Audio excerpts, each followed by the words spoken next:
The battle bus is loaded. 6, 5, 4. Ladies and gentlemen, here we go.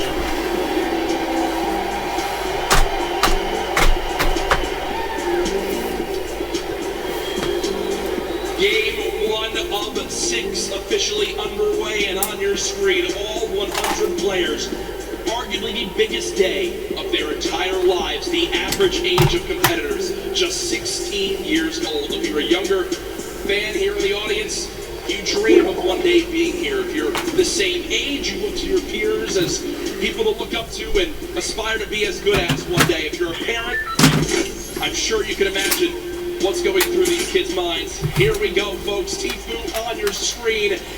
Block has been his place forever, Dr. Lupo, and he is not shying away here in game number 1. I had a chance earlier during warm-ups just talk to Tfue about this landing zone. The opinion was basically, I don't care who else lands here, I'm going to take it. I'm going to clear out every other opponent there and roll on through. He's got a chance to go up the hill potentially for bowlers if those remain uncontested. He has a free legendary chest right here in the middle. And look at the inventory already. Blue pump shotgun, gold tactical AR, gold standard AR, mini bandages. He's got brick for days here. The resources are incredible. Yep, a loadout already. He just needs some mobility. Maybe drop one of the ARs depending on ammunition at a certain point. Find some shadow bombs. Even the light boy might be worth it. We'll see if he swaps out. He actually puts down that tech AR and grabs a purple grenade launcher. And his own right there as well. Only one other player landing here, that's Clipnode, so it's going to be Tfue versus Clipnode for control of the block, unless Clipnode decides to say, whoa, away. I've got a lot of respect for that gameplay. He knows block as well. Clipnode always landing here too. Will go ahead and fall away, and folks, I think as a sign of respect for Tfue as a player, they have forfeited the rest of block to this man, as he's already at 190 total HP, and a fantastic inventory.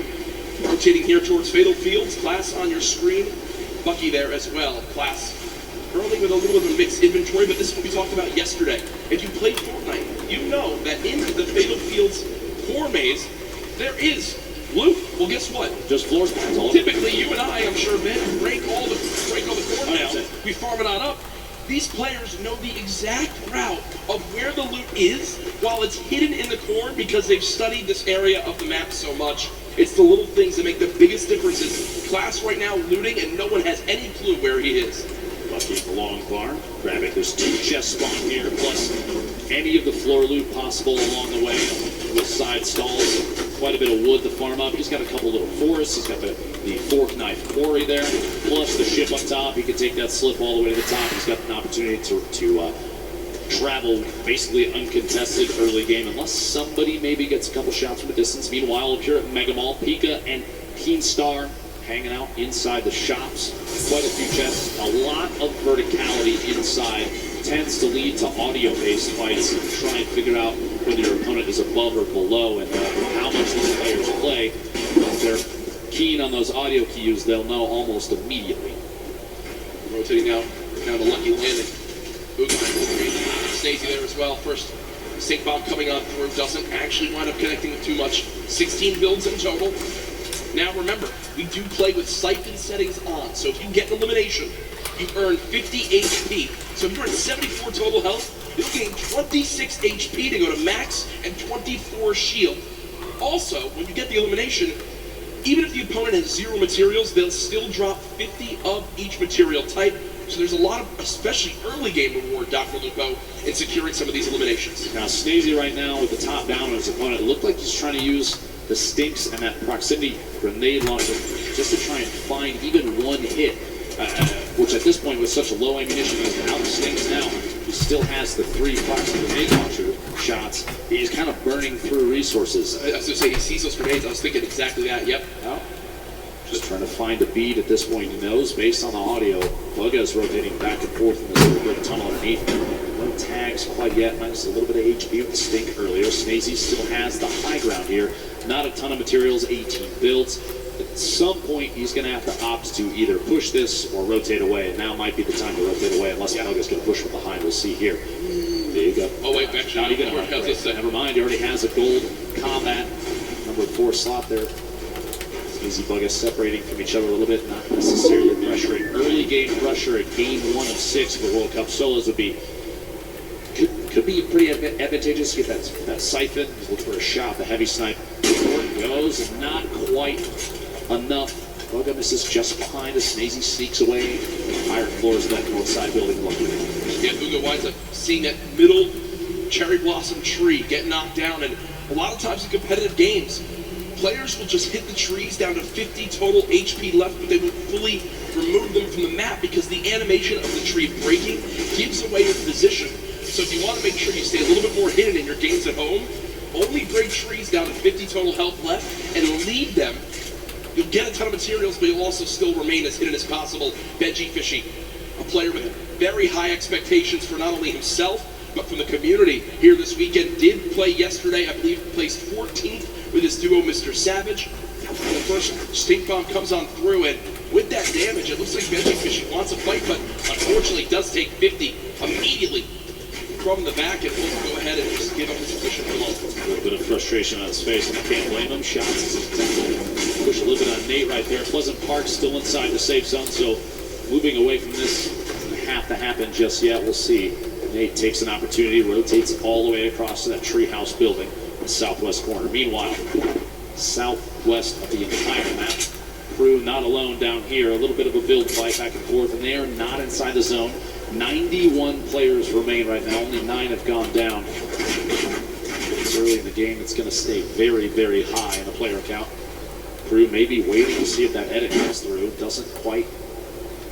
Storm waiting inside. We see this all the time. Just holding the edit inside the pyramid. Yep, he doesn't want to step out, potentially get shot. Rotate back down underneath and maybe check his other sides. Meanwhile, King and Wiki in a 1v1. King on the defensive. At this point, he might have the high. Oh my gosh! Sneaks the shotgun shot in right before the ramp could go down. Oh no! Okay. No! And you see King, a little bit of a smirk right there yesterday when we had a little bit of a, I guess you could say, trash talk in the game. It was Skeptic who winds up going down to Mongrel Mitro. This time I think King will live to see another fight, but ooh, I like some of this little spiciness to kick off game number 1. Team wins that fight with a quick wall retake and edit on through. Over to Neo Tilted, Creo, Hornet, and Clicks, currently within a couple buildings of each other, and you see on your screen on the backside, Lechi, Maw, and Mongrel still there as well. Flight Mars rotating through, looks like on a ball on the backside. Real quick, put the replay up of exactly how that played out. Storm here, inside that box just moments ago. Full sand into the air and does catch the shots there. The first SMG proving useful even in midair. First SMG, probably not the exact item that players want, but still making use of it. Uh-oh, it's a core fight. Dr. Lupo, you're used to this in Nebraska, as right now we've got like home for me, Jack. Yeah, this is, I mean, you've got a ton of skill in this one, as we see Rogue Shark currently dropping down the bandage for the moment.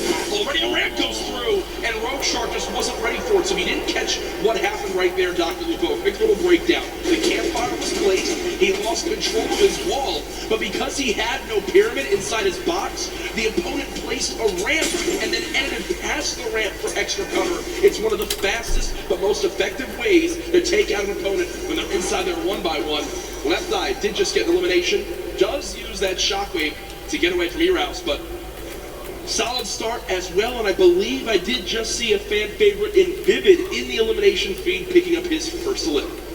Storm starting to move. We have 56 seconds. My apologies before the next circle closes, and it is a big crunch to the center of the map. You might not be able to see in the bottom right there, but folks, it is just northeast center from Neo Tilted. Everyone is going to get pushed together into the city. Let's see here. Dubs.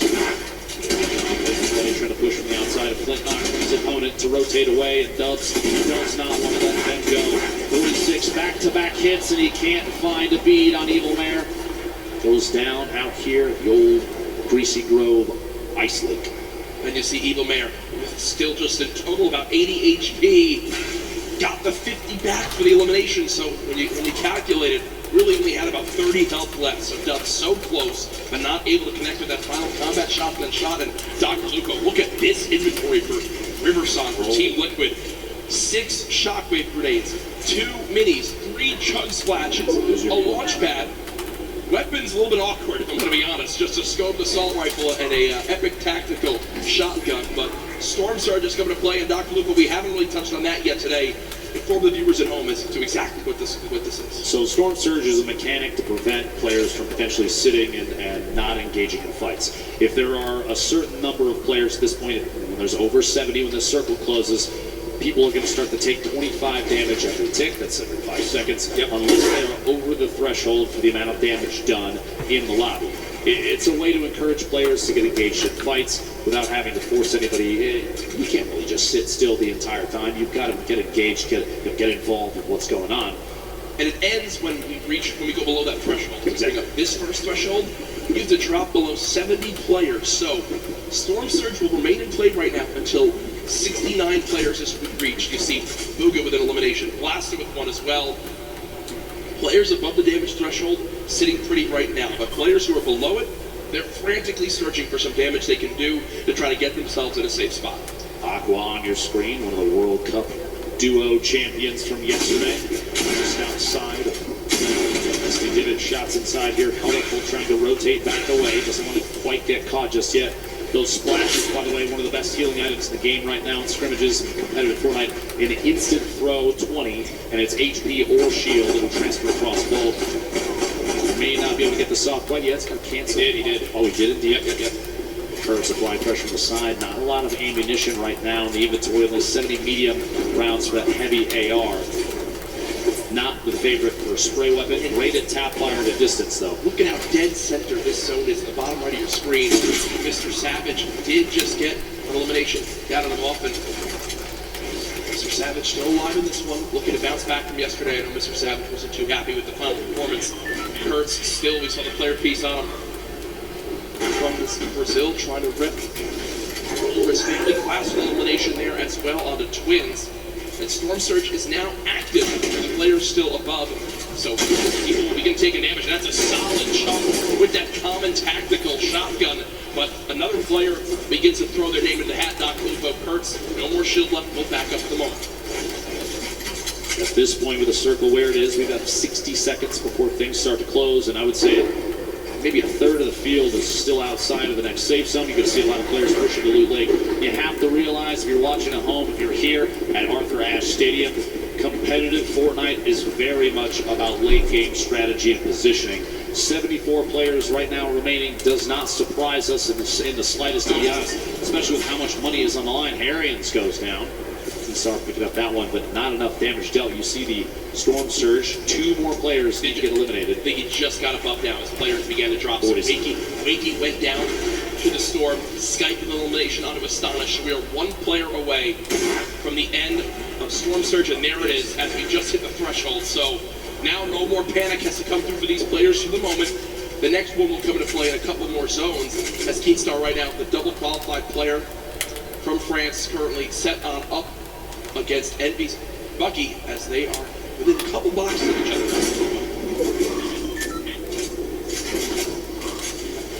Just see exactly where things move through here. Just want to hold these edits and look out.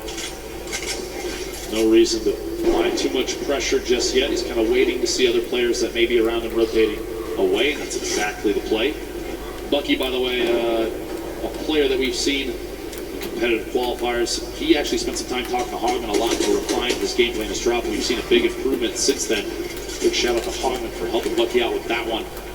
All the way here, the World Cup solo finals. Will he use one of the campfires in the inventory for 25 extra health? It depends on the play. If he's looking towards late game, he's going to try and hold on to those for a heal off potentially when that final zone starts to close. We'll have to see. A quick reminder, by the way, on the right side of your screen, a victory royale. The win is worth 10 placement points. Those are big. Top 5 is 7 points. Top 15 is 5. Top 25 is 3 points, and every single elimination for these players is an additional point. Here we go, the focus of the current map right now. A lot of players out here on the hill. Northeast side of Neo Tilted, actually a pretty good spot. You have multiple slips nearby. While those are still on, you have to remember those do turn off. Sky taking shots, I believe that's on DRG, just south. No pressure applied there. He's trying to sneak any shot he can through. Actually, it's challenged. It surprises me. He doesn't go for the build there to protect and get a better spot. Wow, that's solid damage. Just go for it. Solid damage, and look what's also on the ground right there. The legendary infantry rifle. Still can swap that when needed. Right now, choosing to go with the spray weapon. This is a player that's close. We have a replay coming on in soon of Mega from FaZe, who played yesterday in the duos competition with Dubs. Dubs already talked this game. We'll see how Mega plays this one. Gets to the opponent's box. 2 clean shots. And there it comes through. And near max materials, Slurp Juice as well as Chunk Splashes will be sitting pretty with the inventory right there. The next zone did just pop on up, moving to kind of the eastern side of the current zone. And what we're seeing right now from Skype is Skype recognizes he's got extra materials back. So he's going to run back, build out a little bit, grab the excess materials, and continue to tunnel with these mats. He's also juggling items over as well to still have the ability to use these whenever he would like to wish to in these next zones. Here's everyone on the map. A rocket being fired on the far side. Bizzle there still on your screen. Commandment, Epic Whale. Prisionero still boxed up in metal just outside the zone. And Stompy, who was one of the more dominant European players in the online qualifier, still in this one. But Zayd was in the lead with Seth yesterday. 5 of the 6 games, but in the end not able to close it out. You see, just continuing to spray. Is above the damage threshold. This next threshold in player stock will go 50. So we're about a minute away before it activates. Bizzle with elimination though, down on the Stacey. At this point too, you have a lot of players. Crunch is going to start to happen. Player count starting to dwindle. The loadout here in Zayd's inventory, a single Shadow Bomb going to be used for rotation if he has to. Not quite yet though, he's already in the next safe zone. That heavy sniper rifle we just saw moments ago, and he'll probably go for it again. He's going to knock out a wall and immediately swaps that legendary AR to try and take shots while the wall is gone. One player may not be paying attention. This one right here. Immediate swap with 69 shield panel, solid crit through the wall. The Duke box up. It looks like at that moment he saw the box was being pressured from another player and decided to go for it. Keep in mind, here we go. Keep in mind, no healing for Zayd, so you can see just how cautiously he's taking these fights. Oh yeah. Also today in solos, there's no longer the threat, Dr. Lupo, of the double heavy sniper. Sure, we've seen solo players try to use it to their advantage by themselves, but it just is not the same effect. Lulboom, bottom right of your screen. Zayd, top left of your screen. Both with 2 eliminations so far, and here comes Storm Surge for players pushing on in. Not a threat for Lulboom as he's 409 above, but Cardo did just go down to that Storm Surge, so an unfortunate game number 1 there, and ooh, some free shockwave grenades to pick up Dr. Lupo. It's really useful in these rotating zones, and oh man, Lulboom is eating this stink bomb. 50 damage, Dr. Lupo. Terrible, terrible spot to be in for Lulboom. Lulboom, the solo Irishman, qualified for the World Cup here. Going to have to push on through and try and make his way to the next safe zone. Multiple ballers on the outside. He's going to grab that one in the water right there if he sees it when he pops out. You'll see Vivid on your screen. Evilman still there as well. Psalm rotating in. Multiple ballers still on the field. Look at that. Look at the, yeah. This is like a Fortnite World Cup apartment complex. You have countless players stacked in next to each other. Bizzle going for the image reset, can't quite catch himself just yet. Boga's still making plays happen. A lot of people have him high up on the leaders, and here it is again. Yarkos with the elimination earlier on, down onto Aqua, who obviously was our Fortnite World Champion yesterday in duos. Rough start in game number 1. Bizzle, one of the most consistent and winningest Fortnite pro players of all time, Dr. Lupo. When you say a veteran in Fortnite competitive, Bizzle is at the top of that list, but here's Yarkos again, now on the high ground after that first elimination down onto Aqua, looking for more right now as he's got ultimate high. This is one of the best spots in the game right now. We'll have to see where the map is going to rotate in northwest, so he's going to have to make a move soon. A very hefty weapon loadout. Not a whole ton of rotation. Does have the 2 launch pads. Does have the redeploy, but those are going to leave you exposed up here. Little look back King. Rotation here. The feed starting to light up. 38 players. Oh yeah. And that count is going to go down, down, down. Zayd eliminated by Left Eye. Colorful taking up another one out as well. King 4 eliminations. You have to remember, placement points don't kick in until top 25, so he only has those 4. Those are 4 very, very big points.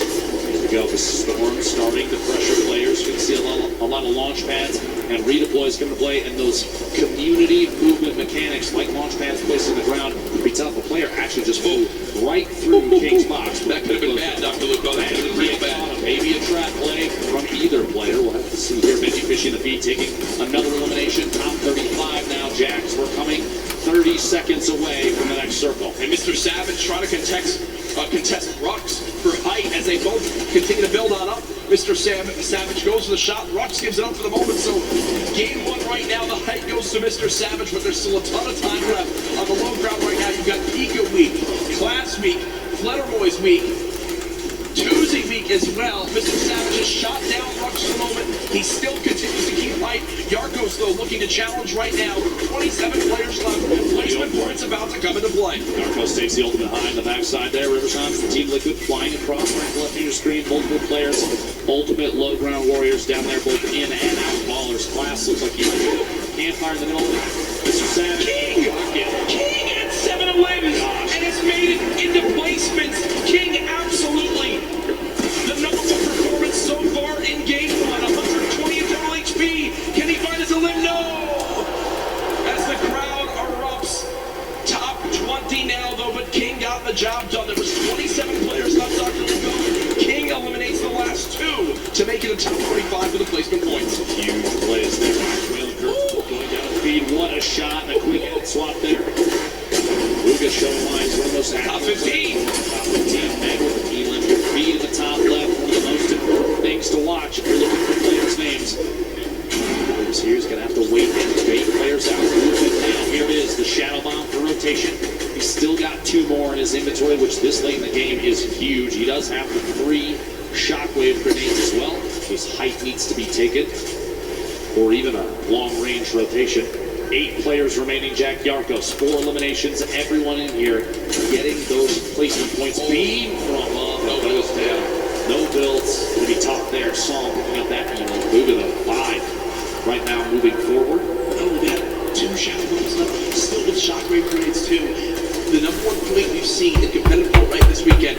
When do you use the Shockwave to go for height? It's Sam firmly on height. Bugha sees that. That was him taking a look for exactly where the player is. I think it's time, Dr. Lupo.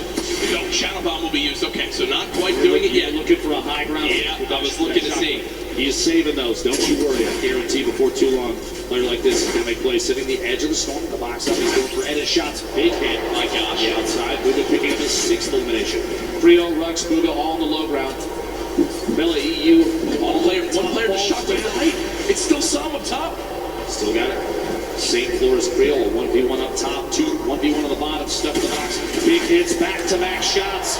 Bugha picking up another elimination. Bugha is insane now. Almost going to be his game to win. We'll see here another one. Can he find the 9th elimination and the first victory royale, the World Cup solos? Dr. Lupo, it might be time soon. It might be time soon. Bugha smiling. He's got the health advantage on Creo. Does. Folks, it might be time for the Shockwave play. Bugha could soar up into the sky. Go for it. Here it is. Shockwave to height. Shots coming in. No elimination yet for the first game victory royale. Oh my gosh. Confident play from Bugha. What a monster. The first victory royale. The crowd on their feet. Bugha, calm, cool, and collected, wipes out 5 of the last top 6 players for the victory royale. What a swing of points right there, Dr. Lupo. You get the win. You get max placement points. 9 elims too. Folks, that is a statement game in #1 for Bugha. And here it is again.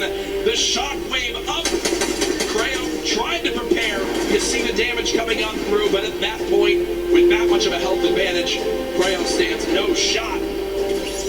What a brilliant ending. Talk about a great late game. Solos absolutely living up to the hype of the duo competition yesterday. Imagine being in the World Cup finals and instead of opting for a safe, stay down bottom, wait to make your shots, you throw a Shockwave down and you ascend to the high ground, take over, and get the victory royale. Much much deserved Game 1 victory right there. The number one thing I noticed from Puga, in the shadow bombs, so many people worry so much about popping out of the shadow and immediately boxing and protecting themselves.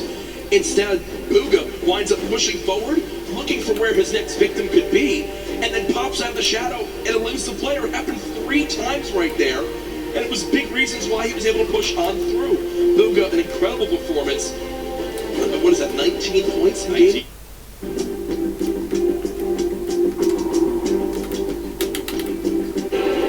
The players are ready. Ladies and gentlemen in the venue, are you ready? Game 2 of the solos competition here at the Fortnite World Cup Finals starts right now. After last game, I have a feeling you're going to see maybe potentially contested drops, players vying for those points, seeing exactly what can be done now. Puga bringing home 9 eliminations in that first game. I think the next 2 closest were 7-4, and then everybody was below that. Darkness, I think, having 4, King with 7. Going into game 2, knowing that we still have 5 remaining, knowing that based on the leaderboards from yesterday, that 17 points at 1 point separated first and last. By the way, a quick note, we can see the mini-map, but I think Tfue, yeah, there it is. There it is. I'm pretty sure Tfue has the block all by himself. Again, Clipnote didn't want to challenge it this time. No one nearby at all, and also on that map, look at the 2 llamas right outside a racetrack. It looks like one player's about to go claim him. Also, Bizzle, who basically lands in Dusty Divot uncontested, I believe already got a llama in this one. So, some great movement will be up there for them. Here again, the stats for last match. First place, the Victory Royale, 19 total points because of those 9 limbs. Sitting pretty, 5 games away from $3 million. I have to say, I feel like after 1 game, seeing an average placement stat of first, that's something I would screenshot just to talk to. Yeah, well, Best player I was not my average first through all the games that have been played. Here is Aqua versus Twins. Aqua, as we can't stress it enough, our Fortnite World Champion from yesterday in duos, only with a common SMG is Twins, and Pumps being missed left and right from Aqua. And I'm going to tell you right now, Aqua's going to be upset with himself on that one, Dr. Lupo. That was a sloppy fight from both sides. I'm just saying it right now. Those early game fights can be very, very awkward, but we also have the first elimination what we saw earlier. And it was Bizzle with the common pistol and then says, here's your reward. A llama that was looking at a nice view from the top of Dusty Divot. Kovacs out of his mind. By the way, a quick note here. Twins had 46 elims in his qualifying matches. That is so many eliminations to get to this point. Yeah. Over 10 games, that's huge. And most players didn't even get to play the full 10, so you got to think Twins did pop off in this region, but he's going on right through. there. Yep. 2 shadow bombs. Already has a flint knock sitting on minis and a pump. Solid early game loadout. Pick up maybe 1 more movement ability, depending on whether or not he wants to keep the flint knock in his inventory. We'll have to see. Still hopefully looking for a slurp at some point. MQ and Mr. Savage not far from each other. Takamura and Clarity G also in Happy Hamlet. My least favorite drop, I'm going to be honest with you, but a lot of these players know exactly where the chests are and know exactly how to get there as fast as they can. And there are so many materials down here. This also is one of the highest chest spawn counts in the entire game. This POI is insane. Yeah, I believe 29 possible chests or something along those lines, but as MQ says, you know what, let me roll away for right now. Give that to Mr. Savage. Over to Snobby Shores and putting the spray down with that heavy assault rifle. Only 19 AR shots left, Dr. Lupo, so we'll have to use them wisely here. 8 players have dropped so far in the zone. We're in a southwestern side zone on this one, so already some good variation between the zones in Game 1 and Game 2. Hornet will continue to move slowly but surely over to Nyx. So again, looking at the map, looks like a lot of players still outside the zone as you'd expect, but they'll begin to rotate on through as the first storm will close. Boy, plenty of time to make this wicked force engagement there. The tree disappears and that drum shotgun spewing shells out. Going to push inside the box. Can't quite get the wall. The trap was placed. Right up there. Doesn't have one in the inventory. Nyx still trying to apply as much pressure as possible without having to chew through too many rounds. Reload here. The drum shotgun. So much damage dealt with this thing so far. Wouldn't be surprised if he goes in for it here in just a second, and he does. Watching that corner, Hornet still on the defensive. Long-range spray from a drum shotgun isn't enough, but up close, the thing is very, very deadly. Nix picking up first elimination for him in this game. Also with the emote after the eliminations. That's 2 so far. It's so spicy. Jack, I love this. You'll love it. I get like 1 eliminate for every 3 games. So every time I have the option to emote, it's fantastic. A very important note there. Nix had the most eliminations in the online opens at 61 during his qualifying week. That's crazy too. And Nix from Brazil. We often saw very aggressive gameplay from those players during their qualifying matches. All he would do was kind of just stomp through their lobbies. I always talk about how insane it was. Here's the inventory for Tfue right now. 4 minis, 3 big shields, Good lord. 4 shadow bombs, Good lord. a launch pad, a legendary infantry rifle, a blue pump shotgun. Tfue set up for the rest of this game, nearing max materials as well. This is what happens when you give this man block all by himself. Nobody wants to challenge here, but it's one of the best loot spots in the game. Robab's over on the right side of your screen, going to try and take that southeast corner building, see if there's anything left inside. But there's so much loot here at the block, so many materials, so many opportunities to get an advantageous position too, because they right up the hill, like I said before, this baller spawns up there. Those are going to get grabbed pretty quick, but if they don't, if you're lucky enough, you have free rotation as well. So not terribly far from a slipstream to the south, just past the umbrella. Glory down there. Meanwhile, Mr. Savage stuck in a 1v1 down here. Happy Hand, there's actually 3 players total. My apologies. See on the mini-map on the bottom right there. They can't see those arrows, but we definitely can. And Crew and Takamura still down inside in the building. Audio cues trying to listen for each other. Takamura, you see, not really moving. Crew trying to do some wall replacing to build up a little bit of a material buffer in case fighting does happen here. I think Mr. Savage can rotate out. Here is Tfue, the player just in front. Looks like a fight he's potentially looking to take. Not sure exactly what the health is of the opponent just ahead, but you got to think, okay, so there is a health advantage. Maybe Tfue did a bit of damage as Kluja will begin to heal on up. So it does look like Tfue damaged the player, thought about challenging, but for right now, we'll just box for a moment. They are very, very soon going to have to move towards the zone. If you're watching online and you get an opportunity here to clip some shots from Tfue, it's going to be very accurate. We've seen it before, and we'll see him again with that infantry rifle. One of the best in the game. That was kind of greedy from Tfue. He has a ton of materials. I think he didn't expect his opponent to challenge and go for a shot, but no. Because he tries to save a couple walls of wood, has to pop one of those big shields, and Kluja says, you know what? I'm out of here, and the zone's already there, so Tfue has a long trek ahead of him. Might have to decide if he's going to use a launch pad here. Probably not, as he does have the slipstreams down below, but still will take some damage from the storm. If there is a rift spawn up at the burger, he can take the zip across, jump off midway through, and go down and grab it. We'll see. Bugha eliminated to start off this game in 90th place. So our game 1 winner out early on, which means that 9-point lead will surely be cut down as this one goes on. Quick thing I want to remind everyone of, yesterday we were nearing the #1 trend in the world on Twitter. I'm going to challenge all of you right now. Use the hashtag Fortnite World Cup across everywhere. Send in how you're watching today. Let me know who you think's going to win. Hashtag Fortnite World Cup everywhere from the millions of you all tuning on in. Can't stress that enough. Let everyone know that the largest event, one of the largest events of all time, concludes today with a $30 million prize pot in total throughout the weekend. He's our holding an edit here. Stuck in a little stalemate. You think he's going to hold that side into the shot. Can't quite find his player. Backs out of that. Not fast enough. Mr. Savage goes down to Mega. Big names eliminated early in this game too. The World Cup solos. And start holding this edit yet again. Just trying to wait and watch to see if he's going to spot this player and make a move. This might be an opportunity to make a play here. Twins kind of baiting the ultimate high ground here. Quick little resets. Going to go for a wall replace. Let's get it. Why? Going to jump up. He built the ramp preemptively to defend against any shots. Here it is. The shot from the side does make contact. Twins down to 90 total HP. Big hit there at the shot. He can try and rotate up on the outside.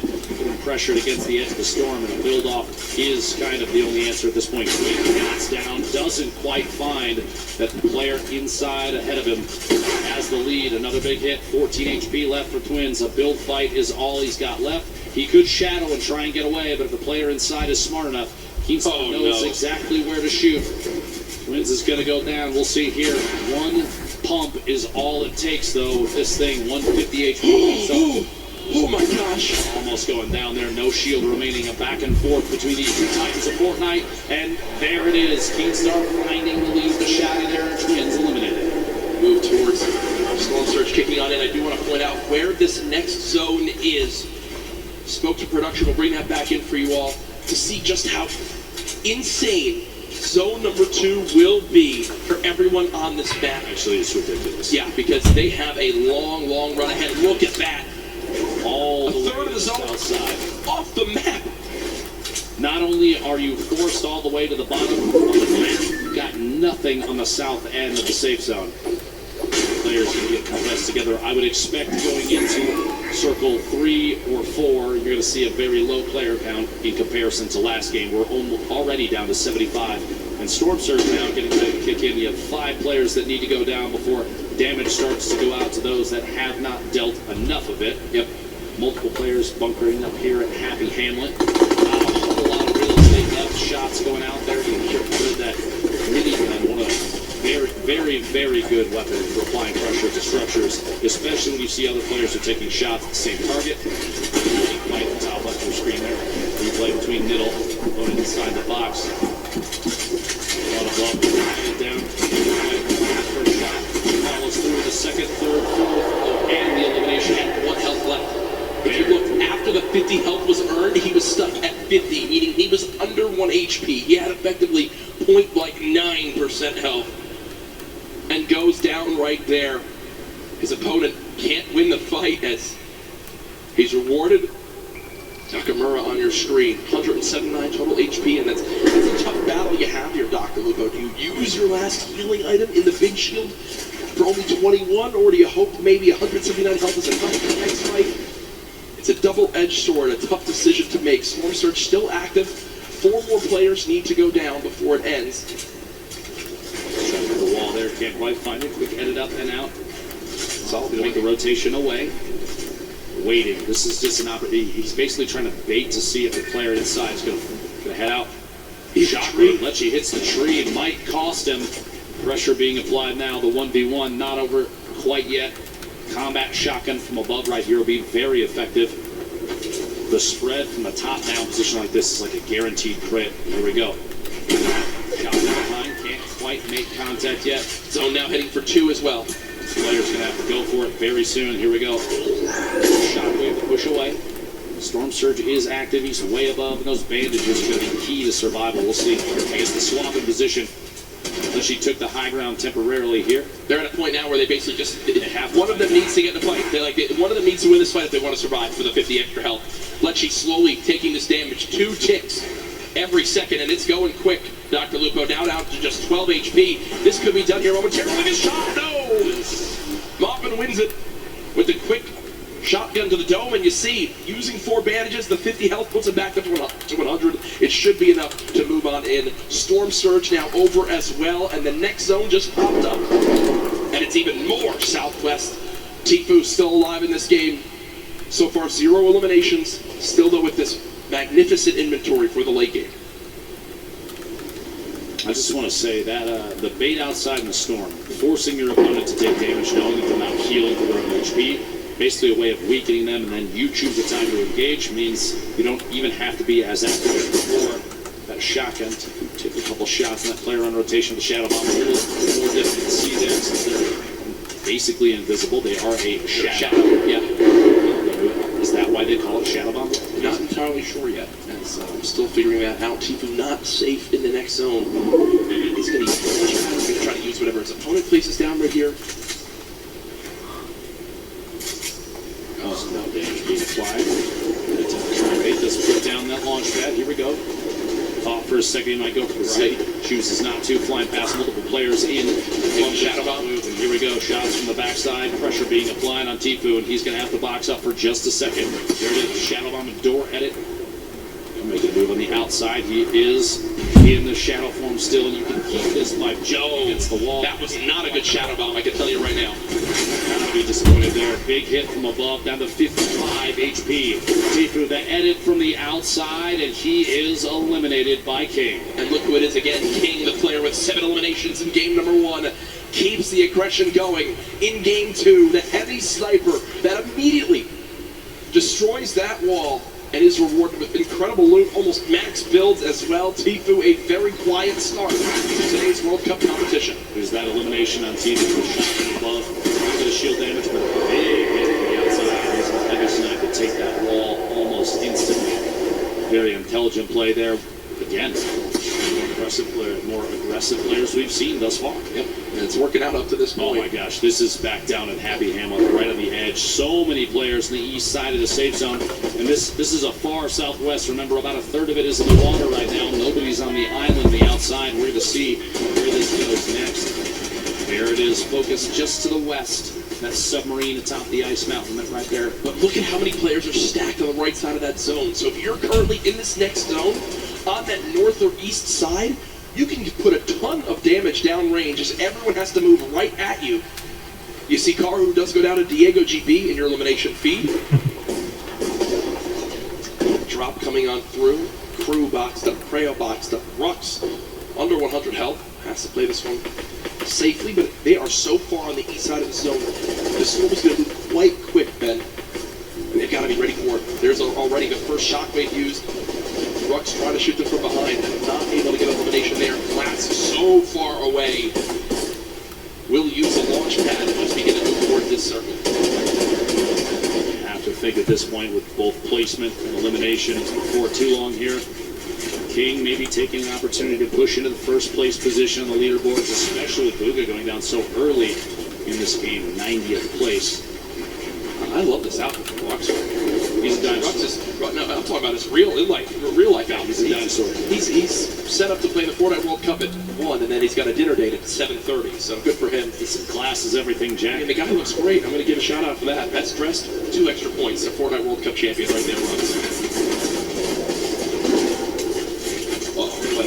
Only a 6 damage tag on the side there. Didn't have to panic too much. That I would panic a little more about. But no, when you have no movement. When you have no movement in that part of the zone, it's literally exactly what I just spoke about. King on your screen, but also something we haven't spoken a lot about, Reverse 2K. Duo with Ninja, able to qualify together for this competition, but did make it into solos, and now see what he can do by himself. Was on the far side of this zone, so also not a fun spot by any means. Quick note, King currently has the highest damage in the match, 574, meaning, like I said, that aggressive gameplay. Still in it, still trying to win, still trying to get the beat on players in a quick beam on aspect up the ramp, caught off guard by an edit play. A shot through the wall, gets the follow through with the edit. Nate goes down. He is playing out of his mind right now. King reminds me of like Vinny and Zextro back in the earlier duo competitions when they would just try to fight anyone they saw. King, 7 eliminations in game 1. Now 4 eliminations in game number 2, and there's still 42 players remaining.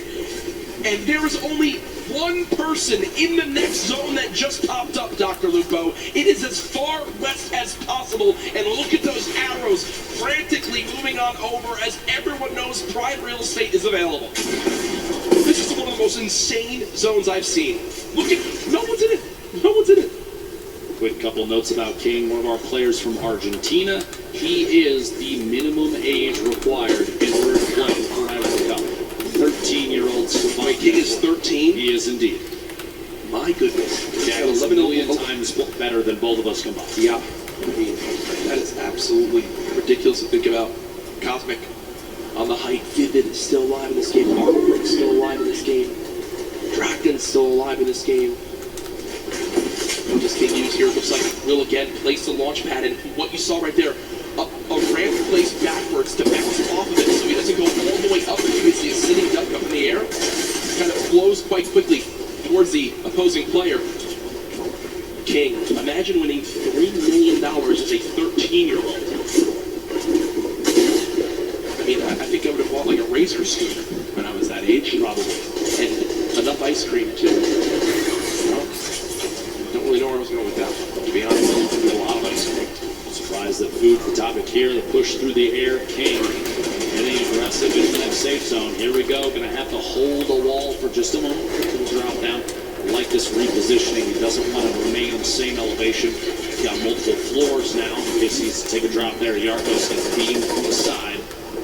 By Scalar. Arkham in the feed, pick it up, and Elam on Bella EU. Dubs, Bucky, multiple players still in this game on your screen. Biggs taking out Cease in the feed. 29 players left is the big thing to know. Four more for placement points, which if you make it the top 25, instantly 3 points earned. That is the mind of every player still remaining, and the zone's still moving west now. Shots through. And he got a quick swap there, picks the shouty back up.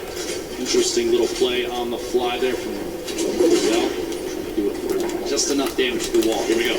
Shockwave. Optimal placement. Maybe a little bit of time to drop a shockwave into a shadow bomb. 9,000 IQ. To get all the way across the map and take as high on the mountain as possible. Very excellent play there. Positioning the King, star of the show. Thus far for game 2. 5 eliminations. We are in the top 25 for placement now, so those points go out. That's got King even higher on the board. Yeah, King was already surging towards the top of our leaderboards now. Could very well be after this game. King spraying up through with the submachine gun. Players moving as fast as they can over this mountain. The left side of your screen, now the full screen. Enku still moving through. Look at how fast he can tunnel. Benji Fishy's still alive in this game, just took down Drakens. Down the hill we go. Road Shark on hike right now, but we'll need a waterfall down for a moment. Vivid still falling on up. King down to just 40. 20. 15 HP. Under 10. No, still 17 HP. Will only be at 42 effective health. I mean, if he gets any further than this, it'll be an absolute miracle. No, down goes King, but I think one of the crowd favorites beginning to emerge today. Fantastic performance at this point. Benji Fishy goes down as well. Still in the ball at the bottom. Top 15. This are sitting on 2 eliminations in this the entire field. It's the bottom of your screen on the left. Road Shark remaining on top of course. In the drop. Away looks like a shadow bomb to save from the fall damage. Vivid beamed on the rotation upfield from high ground. Vivid's on height. Still there too. Vivid's on height. It's an opportunity here. Can capitalize and take shots on all these players. At this point, Vivid's best bet is to force players out of ballers into fights. You don't want to let them remain inside and safe. If you pop them out, it may be an exposed position. Other players will take shots, and that's a better play. Look at the ballers. The ballers beginning to scale the mountain. Vivid, I think still has high ground. Has time to pop a mini by chance? Nope, nothing as of yet. Now the fight for height begins. Vivid building out a far from in your elimination feed now into our top 10. Issa, the controller god as many regard him as, takes down Sam. Another one on the Thatch too. So Issa from Europe getting involved in this game as well. Vivid and Road Shark all the way on high ground. Still multiple ballers in play. Ladies and gentlemen, this is the Fortnite World Cup Solos competition. This is game 2 of 6, and oh no! Vivid has lost the high ground, but he says no! This is mine, young man! And takes it right back. No mask! No mask! No life! Vivid is out of this game. But he got the limb. He got the limb on the Road Shark. He's at 2 eliminations, sitting in the middle half right now. 7 players remaining. The end of game 2 right before your eyes, folks. 120 total HP. He can't spend any time out of the zone right now. Down inside the box. Can't quite get in. One right behind outside. Can't find a beat. Issa goes down, places it fourth. A 1v1. Dubs, the ultimate high ground. The crowd cheering behind him, looking to see if he can capitalize on this advantageous position. Look how low Skype. A bit of a build-off between the two, layering defensively against each other with Dubs. No let's build. The flick knock to save him. On the drop might be the play just outside ahead of the build. Maybe can catch him. Gosh, Brown inside the storm. This might be it. Shot into the flick knock. In the safe zone. Doubling back. Another one. A valiant effort. He's got to find a lead, but he won't be able to do it. Ladies and gentlemen, game 2 goes to Skype. Skype had 27 health left, 8 HP. If he took one hit from the storm, he was dead, but he clutches on up. We heard in the interview earlier, he said, I'm going to play my game, win, do what I do best, and Skype does it there. Dubs, what a valiant effort. Look at that. Look at Skype's HP. Literally one storm tick would have been enough, but Dubs had no mats left, and unfortunately didn't wind up making it up that mountain. Skype just wins, and there you see the celebration. Game 2 goes to EU as Skype comes out on top. Single elimination, 11 points for Skype. That'd be great for the leaderboard. We'll have to see exactly where they end up with a big, just honestly, a maximum effort from Dubs. Was insane to try and stay inside. Absolutely incredible. Here's your leaderboard as it stands right now. First place being held by Bugha. 9 elims, 19 points from that first game. No showing in the second game, but it's still enough to keep him all the way at the top. But King slowly climbing his way up to the top, just behind now by only 1 point. Folks, King can't drive because he's 13, but he can win $3 million today. When you talk about lives being changed, it's what the Fortnite World Cup Finals is all about. And now our crazy 9-point lead is down to just 1 first through 10th within arm's reach. Our top 20 absolutely there as well. This is still anybody's game. Same the spread between first and 20th, still very, very close. Anybody can climb all the way to the top in an instant, as we've seen countless times in the 10 weeks of qualifying all the way to here. New York City for the Fortnite World Cup, and this is the final day. Jack, today we give away $15 million in prizing. It is absolutely crazy. It's insane. The energy in here so far tonight.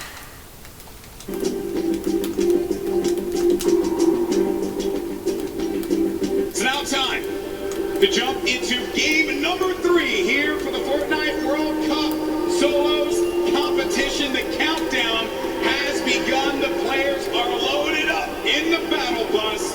This is it. All on the line. Let's see who will take away another victory royale. Or will we see one of our 2 winners get back-to-back wins, get double wins? That will be massive for them. Oh man, I'm excited, Monster. And so far, Aqua has been the only player to prove that he can win on a stage of this magnitude. But just to give you guys a little context on the bus here, this is a bus coming from the south to the north side. So all your competitors are going to get, yes, a fair split at the map here. And that's exactly what you like to see. You want everyone to have a fair shot at the map. So let's go and see Skype. Is it going to land here? We saw Skype win that last game. It's just outside of Pleasant Park. He's probably playing for some ballers here in our top 10 over on the left-hand side here. Golden Boy, Bugha, King, Commandant, Song, one of our competitive veterans doing so great right here. Even with that one window, Skype is still in 6th place. Yeah, it's wild to think about. That's what it took for him to be able to climb up into the top 10. Only 2 eliminations to his name, currently standing. But we're going to keep eyes for the time being here as we head on over to Jump Junction. There's a hot spot there as well. We have talked to some players about landing for hot spots. I actually just got word from production in the back. King has been eliminated off spawn. Wow, that's huge. That's going to be a real big setback. We see players like Zape and Zap really fall behind yesterday off of one game not going their way. That is rough, man. That is certainly not going to be pretty for him. But hey, you have 3 more games remaining. You just got to shake that one off. Moving on, though, we're checking out the action at hand here. You're going to have Kuzo push right in. It's going to make him pay. That's going to be an elimination on to Fledemoys. Well done. Number 1 on the board. I'll be honest, I wouldn't trust myself with that Magnum, but he gets right up on him and hits him in the chest. Here now with Crew. That was the shot. Oh, Crew, no chill. Right on the sky platform, too. That was how King was taken out. Couldn't even land safely. Got pitched right up the sky. That's rough. Because there's nothing you can do. You're in a glider state. You're just floating down. You're hoping that no one's looking right at you. Players at this point, they're going to go for those shots, those open opportunities. Then you got Tuzi. who had just picked up an elimination earlier on. The circle is going to be over in the ice biome, so by Polar Peak, Frosty Flights area, and it's also going to be within Pleasant Park as well. So the eastern part of the map, they're going to have to worry about moving on over to the safe zone. Now we're going to be looking at a crowd favorite here. We got Tfue.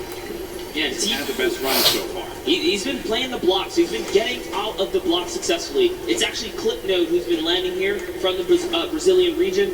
Again, known for landing on a weapon and pushing straight into whoever's at the block. But Tfue has successfully defended himself. Even in the warm-up games, Tfue's winning all of the early game engagements. And, shout out to Clip. He actually changed his strategy. Clip went for a shot there. Yeah, but Clipnode stopped pushing though. He's not using the same strategy. He's actually adopted so far. Let's see what Tfue can do in these moments. He's chucking some perfect grenades across. Yeah, in game one, Clipnode ended up getting everything that he needed and then disengaged out of the block, whereas Tfue took a little bit more time to loot up, get as much as he possibly can. Clipnode from the Brazilian region here, who it's a possibility that he can take him out, but it's going to be very challenging. And maybe it was just the difference in loadout. Maybe before he didn't have exactly what he needed. Now we can kind of peek into his loadout here. This is a very strong loadout. He's got everything he needs to stick around and take this battle. And that's why you see him playing with such confidence now. And this could just be his game. And it was also admirable of him as well. He qualified week 9, last chance to do so. Argentinian player as well. And he got Takamura now. Sees a player right in front of him. Happy Hamlet is where this fight's going to be taking place. That's Clarity G. He made it to the end game in game 2. At high ground there for a moment. Thought he could have pulled that one off. Mr. Savage has eyes on Clarity G. Does put the pressure on him. Now Clarity's going to have to deal with a player that's behind and in front of him. So just shadow bombs on out of there. He's going to have another one to use as well in case he needs to pop it. But it doesn't seem like anyone's going to be paying any attention to him for right now. There's over 6 players landing at Happy Hamlet. But we're jumping right into this battle right here. Unknown Army, who has had the time to prove to the world that he is here to bring the heat. Early on in our competitive days, Unknown Army was known to take over Gold. This is it, man. Unknown Army, one of our first controller players. Actually, he was our first controller player to qualify for the Fortnite World Cup. Perhaps this is going to be the opportunity that he was looking for, Monster. Put himself on this stage. Get a big opportunity. Things have slowed down here for a moment. He's looking to overtake that roof. He can get it. He can get possession of that. Head it on out. That's Commandment. Commandment's going to be sitting at the top 5 if I'm correct currently. Good fight here between 2 quality players. Not a battle he wants to lose. There's lots of proof here. Unknown Army, one of the few controller players in it. We saw Wolfies have a big day yesterday. That wall's his. He's got the aggro. The last one is not, though. He's charging right in, and Commandment's going to have to get out of there. He don't want to deal with that player. He knew the Unknown Army just had that beat on him. Wisely enough, and look at the health there. That's why Commandment does not want to go for that fight. He's going to be in dire straits right now, as Unknown Army does have the life lead. He's just taking all of these platforms, too. He's gaining control slowly but surely. Nice little peek right there. He goes for the staircase first. So clean. Doing this all with a controller. You know, we have millions of players that play on controller at home, and he goes in. Does put a 5 white damage. One more. That's going to do it. Commandment was in 3rd place. And Unknown Army now made him put in the place that he wanted him to. Dominant. And a little taunt to throw some salt on the wound right there. Now hopping to the other side of the map, we have Blaster. He's looking for a vehicle. He does have a baller. His main priority right now is metal and more loot. Let's take a look here. We got Martine. He's got eyes on a target. He's using his Sky Stalker skin. One of my personal favorites. Charging forward with that drum gun. Close range, but no! It was Low Boom who gives him the hands there. Fun fact, Christian, our boy from Fortnite VR Live, told me look out for Low Boom. Someone to definitely take eyes on. They did eliminate one another, though. So Boom, not in this one. Maybe you can find some better luck in games 4, 5, and 6. And that is the risk you take when you jump into someone's box here in the Fortnite world. Leshy, another controller player, bringing it back to the good old nostalgic Tilted Towers for that close-range PvP. He's going to get shot a few times right there, but still keeping his cool. He has plenty of extra shields and mobility. Shockwaves are going to be great for maneuvering around this congested area. That's what it is. 4 players in Neo tilted right now. You have to be careful. This is a controller battle, actually. We'll see who can best one another here. Leshy's probably looking to take this wall. All right, he's going to break into the building now, get that high ground over his opponent. Astonis is just waiting, not making a sound here, seeing if he can bait Leshy into a trap play. Let's see. He's going to fall for it. Will he make a mistake? That's really what it is, right, Golden? Yeah, it is. When players are on that stage here in the audience, the crowd, everyone cheering, there's obviously going to be that added pressure. We talked with a few of the players before the game started today. The number one thing that I think everyone brought up to me was just the volume, the sheer presence of where we are. And some of them even went as far as saying, yeah, I don't think I'm going to look up at all. I think I'm just going to focus on the screen. That's what I know. No reason for me to try and go above and beyond anything else, right? Sometimes the moment can take you away. You can see both points of POVs right here, both points of views. Yeah. They're looking to take any walls that they can just to gain control, have a little bit of an advantage here. Yeah, this is basically like a Fortnite equivalent of an arm wrestling match right now. Maybe for some of our parents who are joining us here for the first time, haven't watched Fortnite before, they're really just struggling to try and get positioning over the other player. That is the struggle that they're wrestling with here. See, users can't work out well. That's it. All right, Lesh this time has decided to commit. He is now down face to face. There is nowhere Astonis can run. He goes into it. Oh, lands man. the 2-shot. And that's the little tactic right there. If there's a ramp in front of the wall, you have to recognize you are in big danger because there's a nifty little trick to get you in that box. Another one of my favorite players who got Legend in. He's going to be in a fight right now. Side loses the high ground. Oh, man. That is rough. Legendian not having the best games at this point in time. Pizza's placed 8th on average when he qualified in the online opens.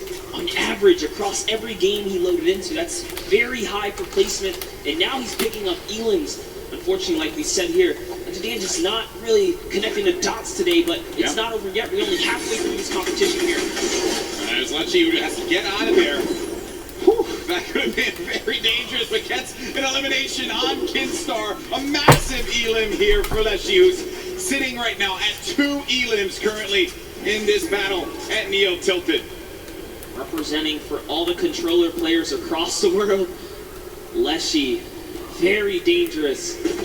It's going to be a huge upset right there. And you just get close range with a player like Leshy, and they'll punish you, right? When you have the controller, you have that little bit of the ability to just L-trigger. You're going to have, and I know some people are going to be like, oh, L-trigger, low, whatever. But the reality is, right, you got the full use of your arm. They have the use of your thumbs. But when you push in for there, you just don't want to box with them inside of that. It's very rough to deal with. Maybe Ruck said it best, just the age difference. Leshy's 15, could just be a little faster than Kinstar here. Yeah, I know. When I was 15, I was nowhere near as good as he was with a controller. So, and I competed for a very long time. That crew was just in this fight here for the moment. He does get ownership of the wall because that player does disengage above him, and he hears that movement all around. You can also get an eye on the bottom right of your screen. You can see the mini map where players are going to be located. The player we're typically on is going to be that white triangle, but that blue triangle, that other player goes right in for the fight, is going to knock down the shield just a little bit there. He's going to have minis to be able to top himself back up. This is very intense here, Golden. Yeah. Yep. Shockwave. Yeah, you don't want to go for that fight. Shockwaves are so important. Players saving it for that late game. And in some cases, they'll just use it, disengage. You don't want to take a fight. There's no reason for you to do so. A lot of players playing cautiously, as they should, with what's on the line here. But Crew, oh, he marches forward. That's number 2 for Crew. You can see the excitement there. Nice little smirking grin on his face. He throws a peace sign to the crowd when he takes that player Lucky right out. This Happy Hamlet area is so dangerous to rotate through. You have players like Mr. Savage. Now we see Left Eye and Kurt. Left Eye was responsible, again, for a big upset in the last game, taking out the likes of some huge names towards the end game. But Kurt's here with a heavy sniper. Can he open up a base here and follow up with that infantry rifle? So he's coming up. He's getting this little peek on right here. I think Ninja yesterday had talked about the infantry rifle, how good that weapon is, and it truly, I mean, the accuracy that you get out of it is absurd. It's something that if you pick it up and you know how to use it, you'll be deadly out there in the field, which he has done a lot of times, Ninja, which is why he likes that weapon so much, and I want to understand why a lot of our players will go for that as well. When you have the option to, why not? If you got that comfortability with it, then you got Left Eye. 2 eliminations currently, has 2 shockwave nades. And you know, you got to give some respect to Left Eye, who completely left his previous job 6 months ago to fully focus in on competitive Fortnite, and he found himself at the Fortnite World Cup stage. I don't think it gets any better than that. That is a dream story here. Yeah, in competitive gaming, you take those risks if you want it so badly. You want it more than you have to breathe. You just go for that moment. You never know what's going to happen. This could very well be a lot of the people in this arena next year playing on that stage. Encourages say that they had the budget, so I'm just going along with what he said. Yeah.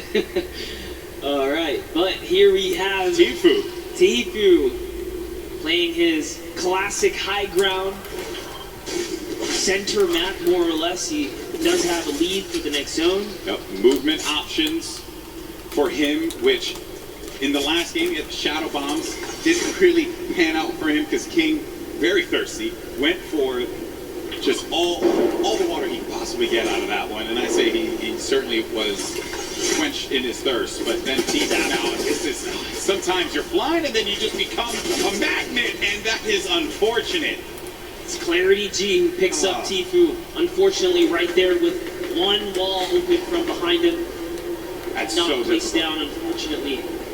That's so difficult. There are times you fly into the sky and then the entire server just looks right at you. It's all about timing Fortnite here, but that's the risk you take. So now looking at Link here. Link putting some pressure up above. Remember, Storm Surge is in effect in these games, so you have to be hyperactive. You have to be proactive for seeking for damage. But when you commit to battle, you are more than likely going to have to finish that battle. Here we have Robabs. He's kind of looking up. He's holding that edit, though. He is ready to open it up. I think he's going to trade fire as soon as Link goes for the shot. Now they're both playing that little mind game right here. Who's going to go first now? New circle, now active. This is what we like to call a shambles loadout, as Link doesn't have much loot. No, doesn't have much loot, doesn't have much HP either. He's going to have to try again in the next game. Robabs does manage to get the better. Oh man, this is intense. Now we're at 62 players remaining. Some players taking fights, others really just focusing on staying alive. Staying in this one to the placement points. That's right, and now we have Leshy back with Leshy. We saw him in Neo Tilted, taking out the likes of Keemstar, Astonish in these 1v1 battles.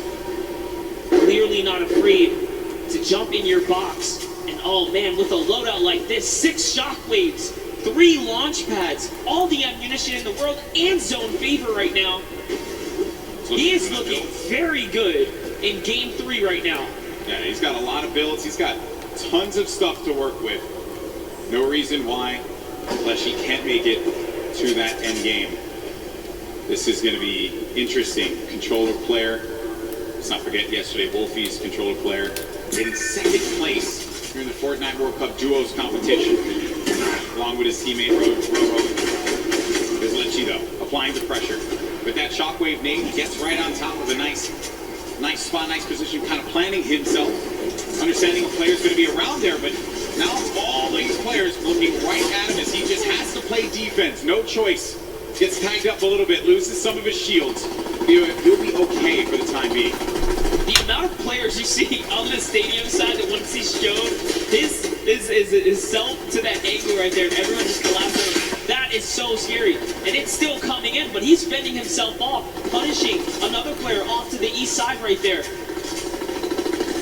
Here's Leshy. He can figure out that that player is the same one that just tried to make a move on him. Can spell disaster for Evilmare. Evilmare doesn't have much to work with regarding health, right? He's sitting at just above half HP. Right above him is going to be Clash. Got pieces as well. Down low on the flooring. There's Clash. Good loadout as far as weaponry is concerned. Also has that glider. With the HP he has currently, I want to take advantage of a shadow bomb or something like that rather than exposing yourself to the sky. This is another play from earlier on. Actually, no, Storm Surge active currently, and we are in line. Apologies there. He's sitting on two ballers here. You see one here. He knows this opponent's going to have to go for one, but I guess a little bit of scouting here is going to realize someone's waiting, baiting all of the loot as well. Also off screen, Lecce did take out Evil Mare. You mentioned that before, Monster. Ended up happening. And then Storm now. 65 HP. Where is this player that went in for the fight? It's Wakey. Wakey's right nearby. Storm and Wakey are sitting now in the zone here. Biding time here. Wakey, 3 eliminations, tied up for the most elims in the game so far. You have Wakey, Lecce, and Aspect all at 3 eliminations so far. Just under 50 players remaining in game number 3. Players have boxed up. They want to play this slow game. Wait for anyone to make a mistake. It's going to be hard, but for some players like Dubs, they're going to need it. Because thus far, it has not gone well for, I would say, one of the favorites here. Dubs did go for the shot. Fortunately, could not connect. It looks like Clarity's going to pick up 4 gaming there instead.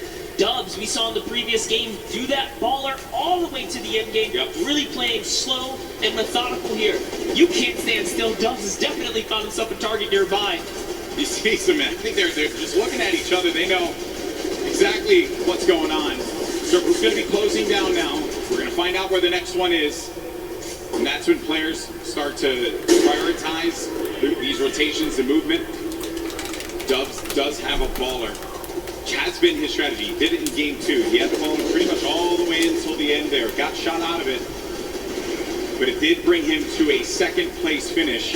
Another top 3 finish for him, top 5, top 3, maybe even a victory royale, right? But ideally that, He tried to catch him right there. You saw that? He wanted to put him in the box for a second there and take it. Trapped him right there. Player will have no idea what to do at that moment. That's actually pretty interesting as well, because Class is desperate right now for an Elam. He has to really feed off of the Siphon. He doesn't have any other way to heal. Even taking the safety edits, making doorways so that he doesn't expose himself even for the slightest bit. 84 builds left for Class. Tons of builds here. And then the Storm. Now the Storm starting to push. Look at Lecce still going for shots as players are moving about. I think I saw a player hit right in his face. He did pop that shot bomb. Now we're going to the game 1 winner, Bugha. Still 420 damage in this match. Hasn't taken a single shot. 1 elimination for him right now. As now the action feed begins to fall. You see so many names getting eliminated one by one. Bizzle out of this one. That was from Lecce, who's having one heck of a game, taking out some big names. It's because I had shit Really loadout, that's right why. here, you can just kind of breathe in this overhead view right here. man. Bella EU doesn't even realize he has the high ground right now. Clarity G just nearby as well. Bugha at the upper layers in this end game. Just trying to avoid that lower ground congestion. Yeah. All these players are just slammed in the middle right here. As Andretta gets the high ground. We haven't seen much of Andretta so far. You gotta be careful. Those shockwaves will really sting and take that placement from you. Now, he has been laying low so far, but does manage to maintain the high ground. Lost it for a brief moment, but wisely enough went outside of the Storm to regain some of those builds. On the right side of your screen, you got Bugha and Lecce. Lecce, a great game that he's managed to put together with 5 eliminations. Bugha, your game 1 winner. Maybe looking to get a 2nd win on the board. How massive will that be for your current 1st place player? Lecce just picked up his 6th elimination now. He is really popping off right here. Butche too, a big player there, and a big connection for him.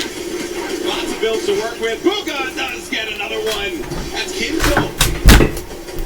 Right through the trap he goes. Look at one of the superior box fighters in the Fortnite competitive scene right now. Lecce went up for the high ground. If you see it on the left side, he went high ground. He does get possession of it, but ends up getting hit there by Andretta and finally eliminated. But what a run Lecce had in this game. Finally comes to a conclusion when he went for high ground. Now it's Bugha. Again, with 11 players remaining, we're about to get into the top 10 here, Monster. Look at Lecce. We saw he does get taken out right there. Unfortunately, it's Peter Pan who takes takes him out with 6 eliminations. Peter Pan, the dark horse right now. He's going to get wiped out here too, but it's still a great game. Wakey, who we saw leading in eliminations at one point, is still popping off as well. Skype's in this one as well. Maybe he's going to get a back-to-back win. Riverson, he's got the high ground. He's got the explodes. He sees players. He has 11 builds, so he has to be very conservative with this. Does pop that player in the baller, forcing them down. Going in for the engagement now. More explodes. 5 remaining left. Player lands in front of him, and he tags him up for a lot of shields there. Riversand has to reset. Needs to be careful not to get hit by that storm. Someone's going to be above him. He's And too good. An elimination onto Skype. We're now sitting at a 1v1. 2 players left standing here. Who's it going to be down low? It's Dubs. It's Dubs down low. And Riversand has Dubs on his sight. Who's going to get the win here? Riversand navigating, tarping. He has 7 builds remaining. Dubs trying to play defense, giving him any kind of cover that he can possibly maintain. But Riversand, a few more explodes remaining. That could punish Dubs. Really trying to keep him down to the zone here, Golden Boy. Oh man, this is it. He sends another one out, and they're just telling him he gotta run. He goes into it. He's still holding position. Dubs has the high ground, but he dives in front of him, and Dubs gets a victory royale on the world stage. Absolutely incredible for Dubs to connect. Finally hits all of his shots, and nearly a back-to-back performance right there. That is the kind of comeback story you want to see here on the main stage. Prove to the world that you're the greatest to ever do it. But you gotta give credit to Riversand. Second place finish for him there. Had the high ground, had the explodes, but it was Dubs who managed to get the better of Riversand. And look at this unfold right here. Riversand has the Rockets looking right at Dubs, and Dubs just needed to play defense. Riversand had 2 more builds to work with, and Dubs recognized he had the high ground. He just needed to go in there for the clothesline, and he nails it with that green pump. That is the name of the game. You cannot miss your shots when you fully commit. Dubs and Mega sitting side by side. What a better player to have nearby you. Arguably probably his best friend right here in the competition. Hey man, that was nuts. What a game from Dubs. What a journey he's had. 4-time qualified. We know that he is a unit when it comes to solos. Finally getting that win. So second place in game 2. Game 3 gets first place. He has to be feeling very good about that. That is the kind of performance he was looking for, and it must feel good to finally solidify a victory over the course of the weekend. Yeah, it's like it's just a load off your shoulders, man. Honestly, because I've been talking to him quite a bit. He's like, I just want to get this win. Now with that, Dubs goes up to 3rd place.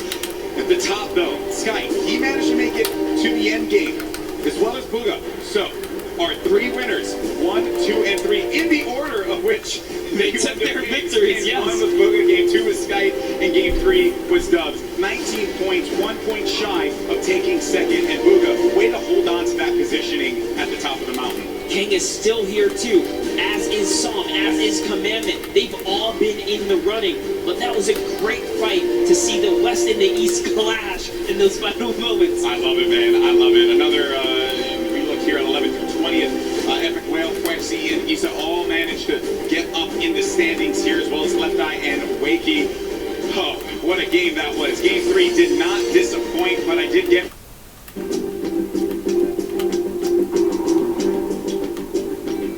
Right up. Game 4 about to begin. New York City, come on, let me hear you.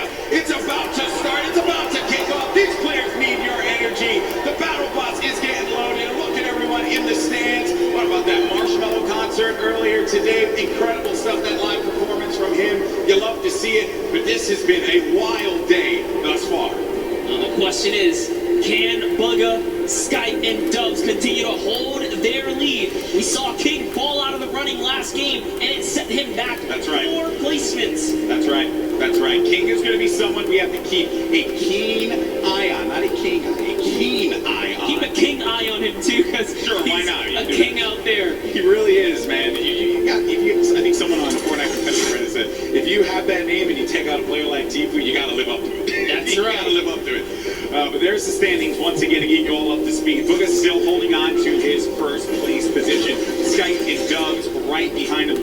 Dubs behind Skype by 1 point only, and this is the spread of the island thus far. Paradise Palms.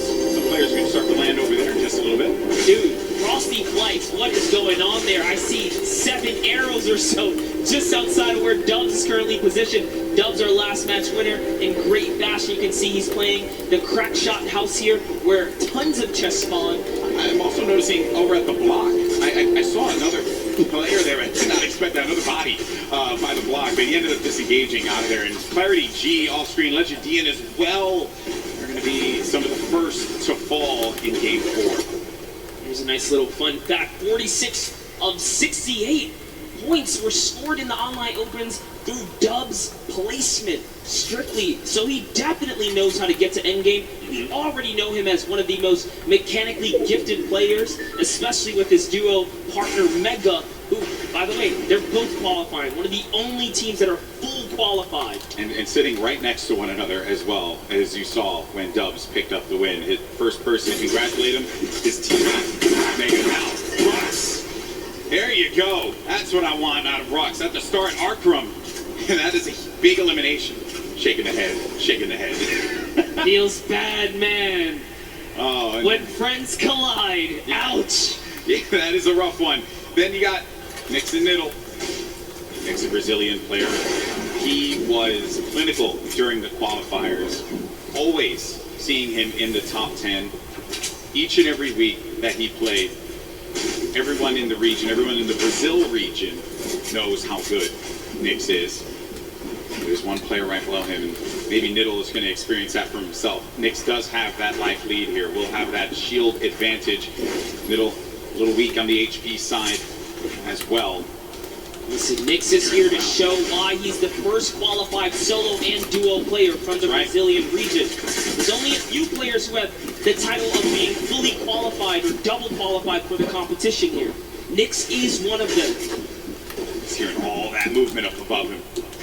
Niddle does have the high ground. He goes in for the challenge, and that's Nix doing it for the region, doing it for Brazil. More cowbell, please. Nix versus Niddle. Nix comes out on top. He wiggles his finger at the camera and says, no, not today. Snobby Shores is his home here. And the good news is he won't get eliminated right away. After he does a little motion to the camera. He is doing it. buddy. Yes, no instant karma for him. No instant karma for him. Take a look at Austin. Our few players representing the Asian region here. Japan as well. 15 years of age. Got a lot of great players from Japan that have joined us in New York City this weekend. Tons of young competitors. We saw a great performance from Sinnoh, O-King yesterday, but Let White and Twins, they've really been going at it here and in Paradise Palms. The only players here, so the winner of this one's going to take it all. 7 builds for Lightwick currently.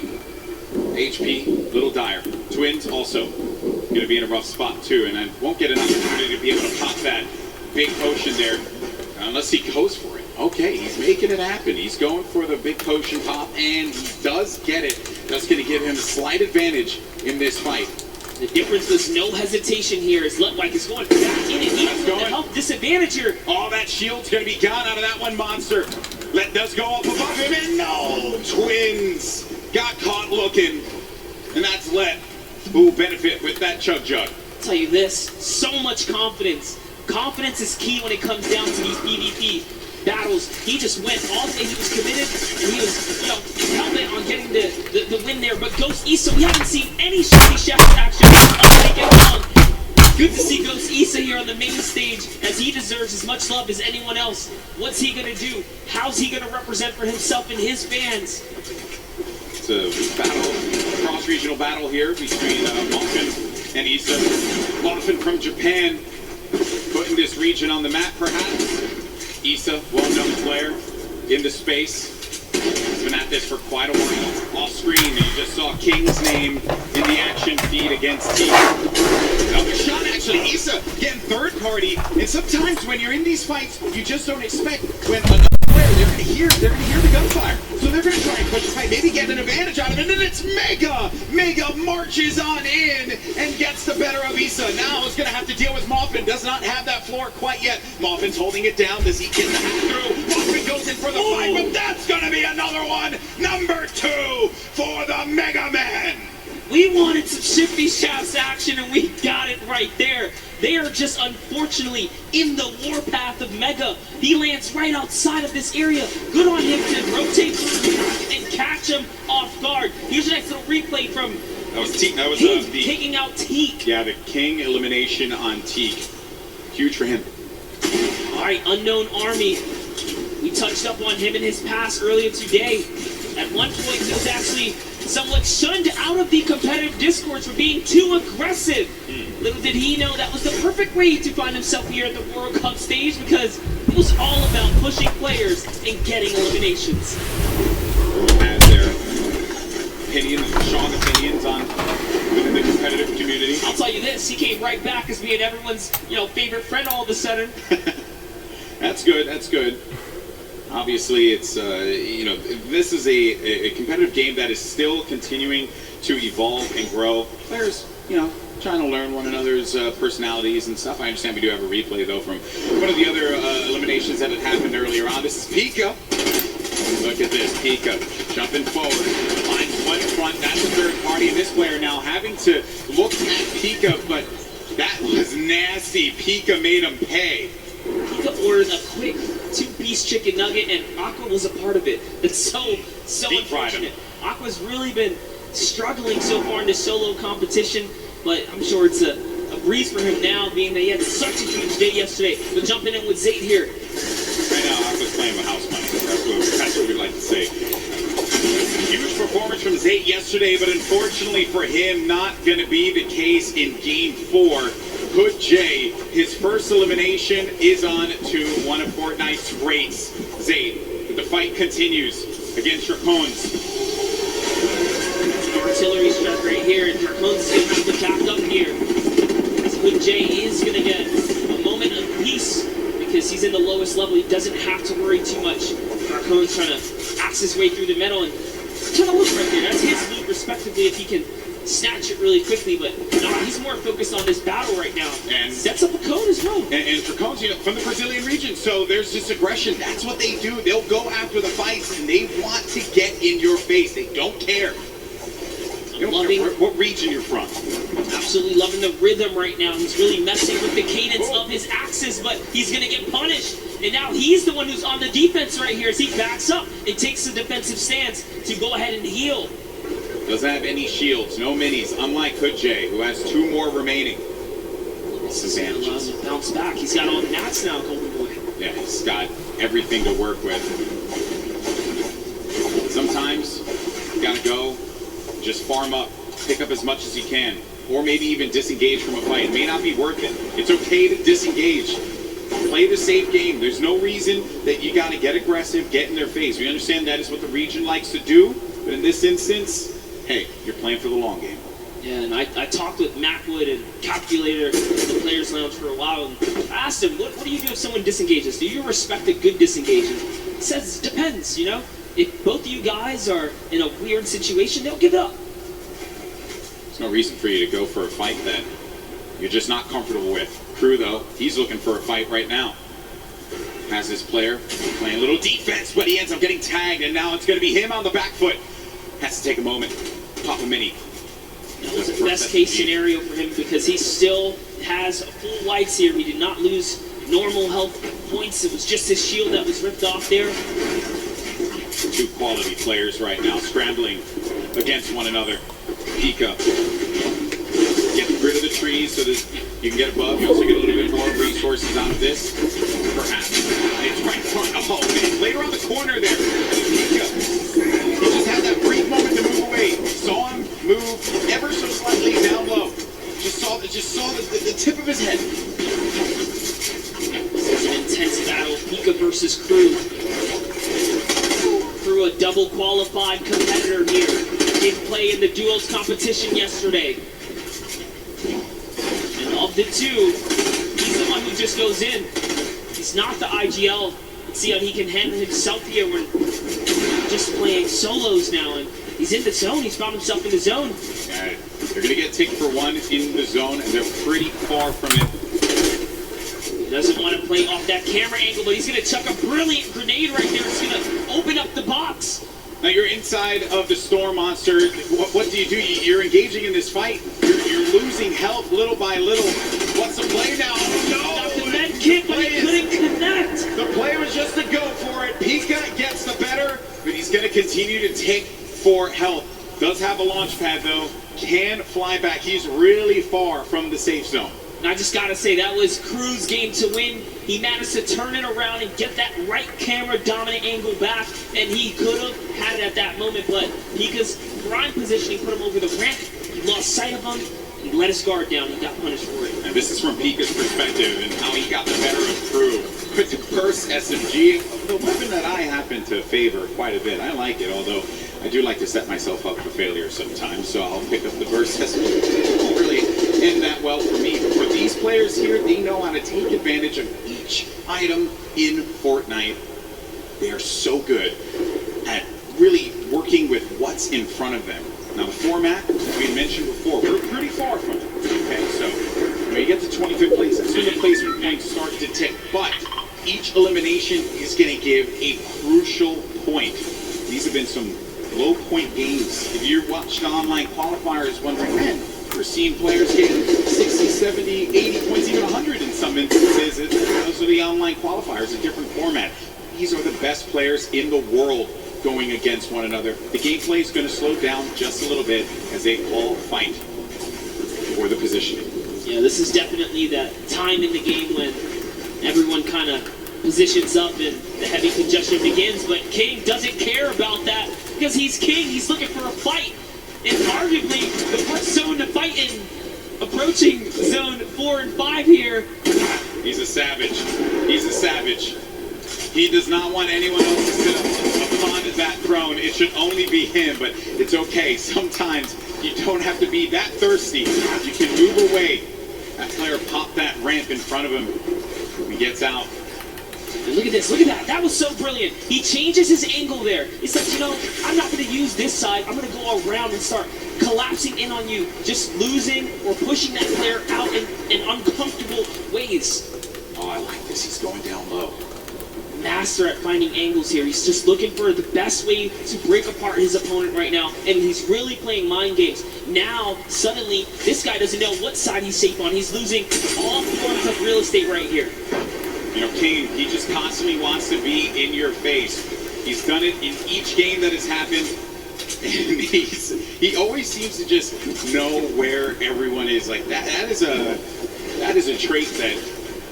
You know, well, a lot of the players that are up here, they do have it, but in this South American region like this, where there have been obviously not a lot of players coming out of this for this particular tournament, I think King has put this region on the map without a doubt.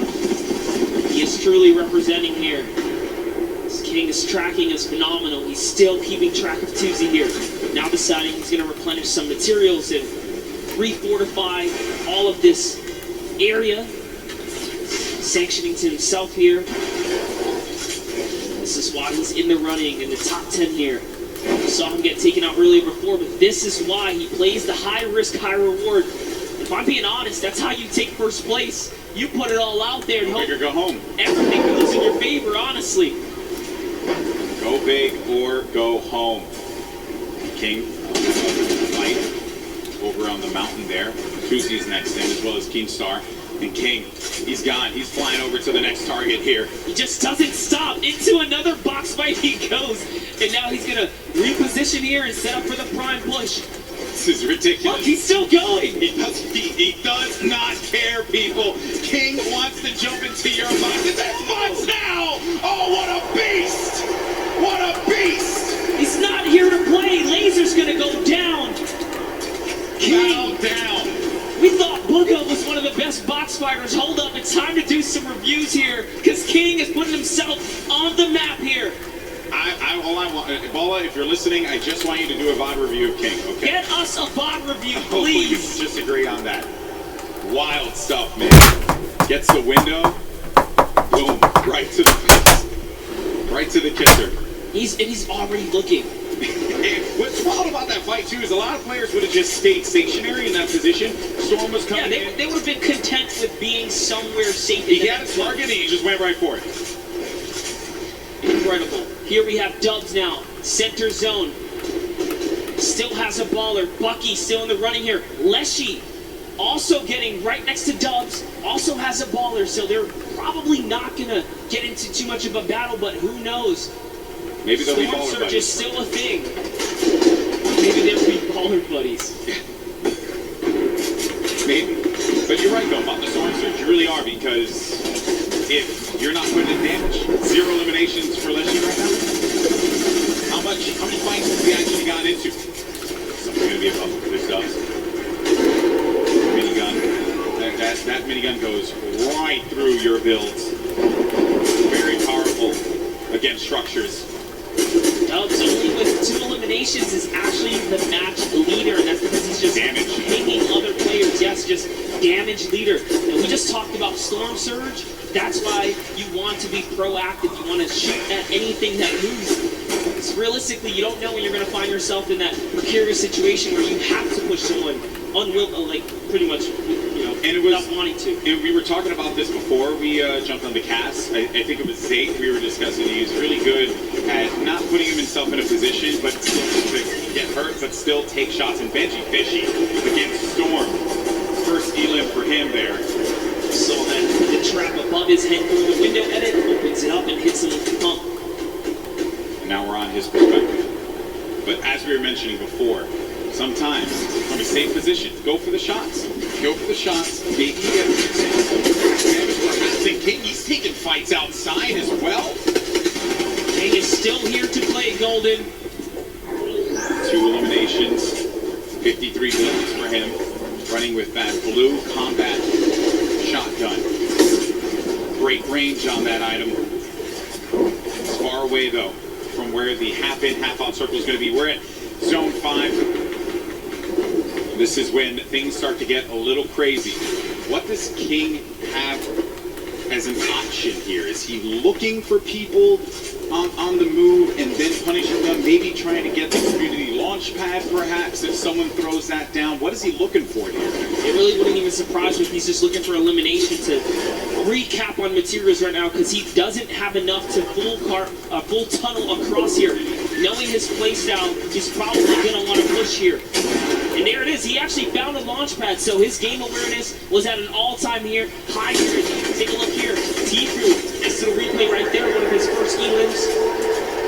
First point, as a matter of fact, against Currents. Tfue on the board.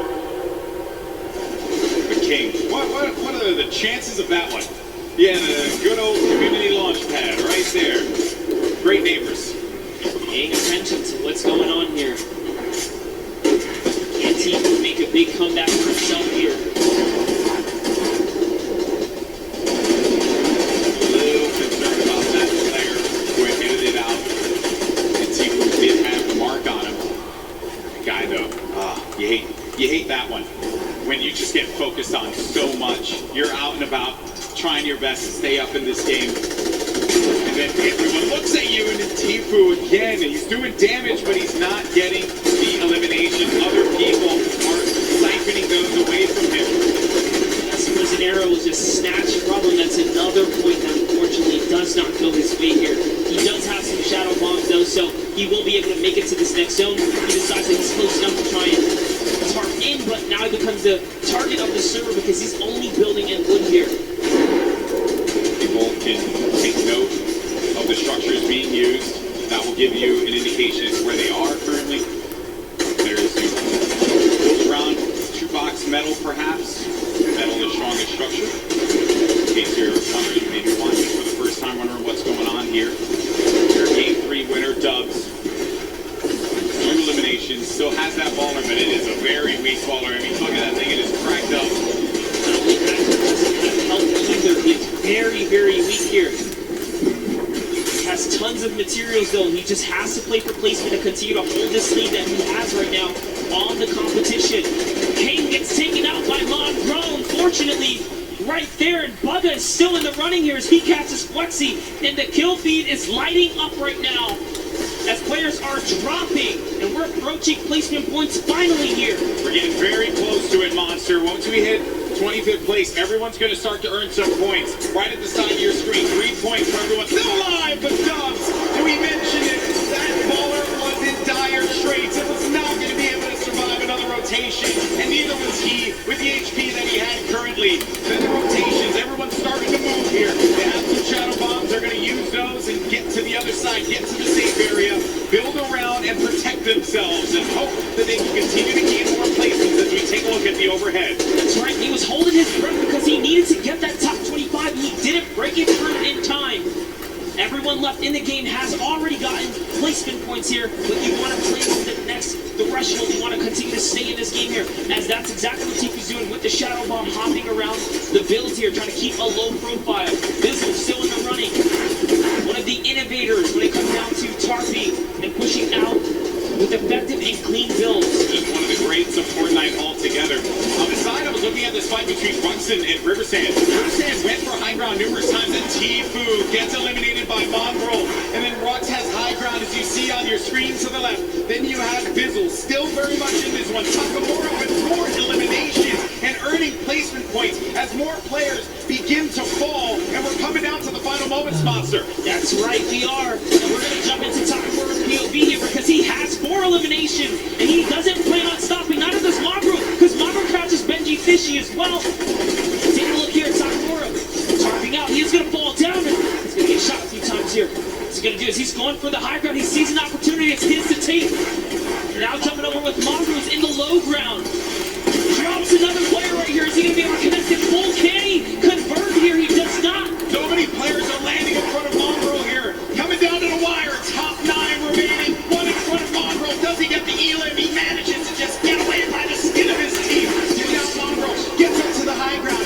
Maybe using this. If you keep jumping on the wall, you won't go out of the shadow state. He gets up top, but there's no one going to be there. There's a person all the way above him. Knocks the structure down. And the player does manage to catch himself and maintain the high ground positioning here. We have some great players still left in this game. But Mongrel with 4 eliminations and looking for number 5. And that was on Nate. We're now down to the final moments. Top 5 Monster. He had to fully commit there. Those are the maps that he needs. He's still in the game here. He's going to go all the way forward and after Drake with the 109 to the face here. Huge elimination on Takamura. We're into a 1v1v1v1. Top 4 players now. Mongrel in the ultimate low ground. Going up against the player. It's going to be Bugga. The game 1 winner will not be enough against Mongrel, who does get picked quite a bit. He loses a lot of HP. No more builds, but the victory royale goes to the veteran Som, who manages to pick up a massive win.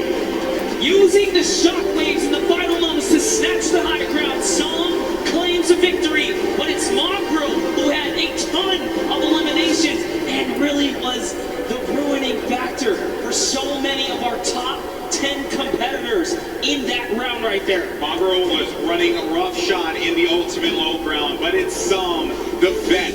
He has performed in so many competitions at a high level, and it's no surprise here when Som gets that high ground, everyone needs to look out. He's so good at that. Mongrel had no builds left. He had no HP to work with. He did the job he needed to do. Top 2. He got 2nd place and a bunch of eliminations. And Shockwave late game again, Monster. Such a great piece of equipment that you can use. Love that right there. Stands up, flexes, hits us with the let's go. He's feeling good. And that's a huge accomplishment to take a victory. And just you only have so many opportunities to win a game here. Just to do that alone, it's magnificent. Yeah, it really, magnificent is the best word that I could think of at those final moments. Games 3 and 4 certainly did not disappoint. Oh, that was a wild game. Here are the standings though. Bugga still holding on to 1st place. Look how far ahead he is. 8 points currently. But Som now jumps in to 2nd place. Nate in 3rd. Riversand, who's managed to put together some great games, is in 4th. Rux as well. Epic Whale in 6th. Skype and Dubs get knocked down to 7 and 8. And King, who has been very aggressive, is in 9th. And then Peter Pan from South Korea in 10th place. Doing so good. The last player we saw in 11th place, Epic Will, shot himself up to that front page, guys. So don't count out Andretta, Benji, Savage, or anyone else here in the top 20 because they have what it takes. Look at how close the point threshold is. Yeah. Everyone is in the running for top 10 right here, and that's life-changing prize on the line here. The stakes are so high. Yeah, the gap is so small, and these players have the capability of being able to get into the top 10. 2 more games remain. Wonder who's going to take it all, but let's go down to the stage. We got Jordan standing by with our Game 4 winner song.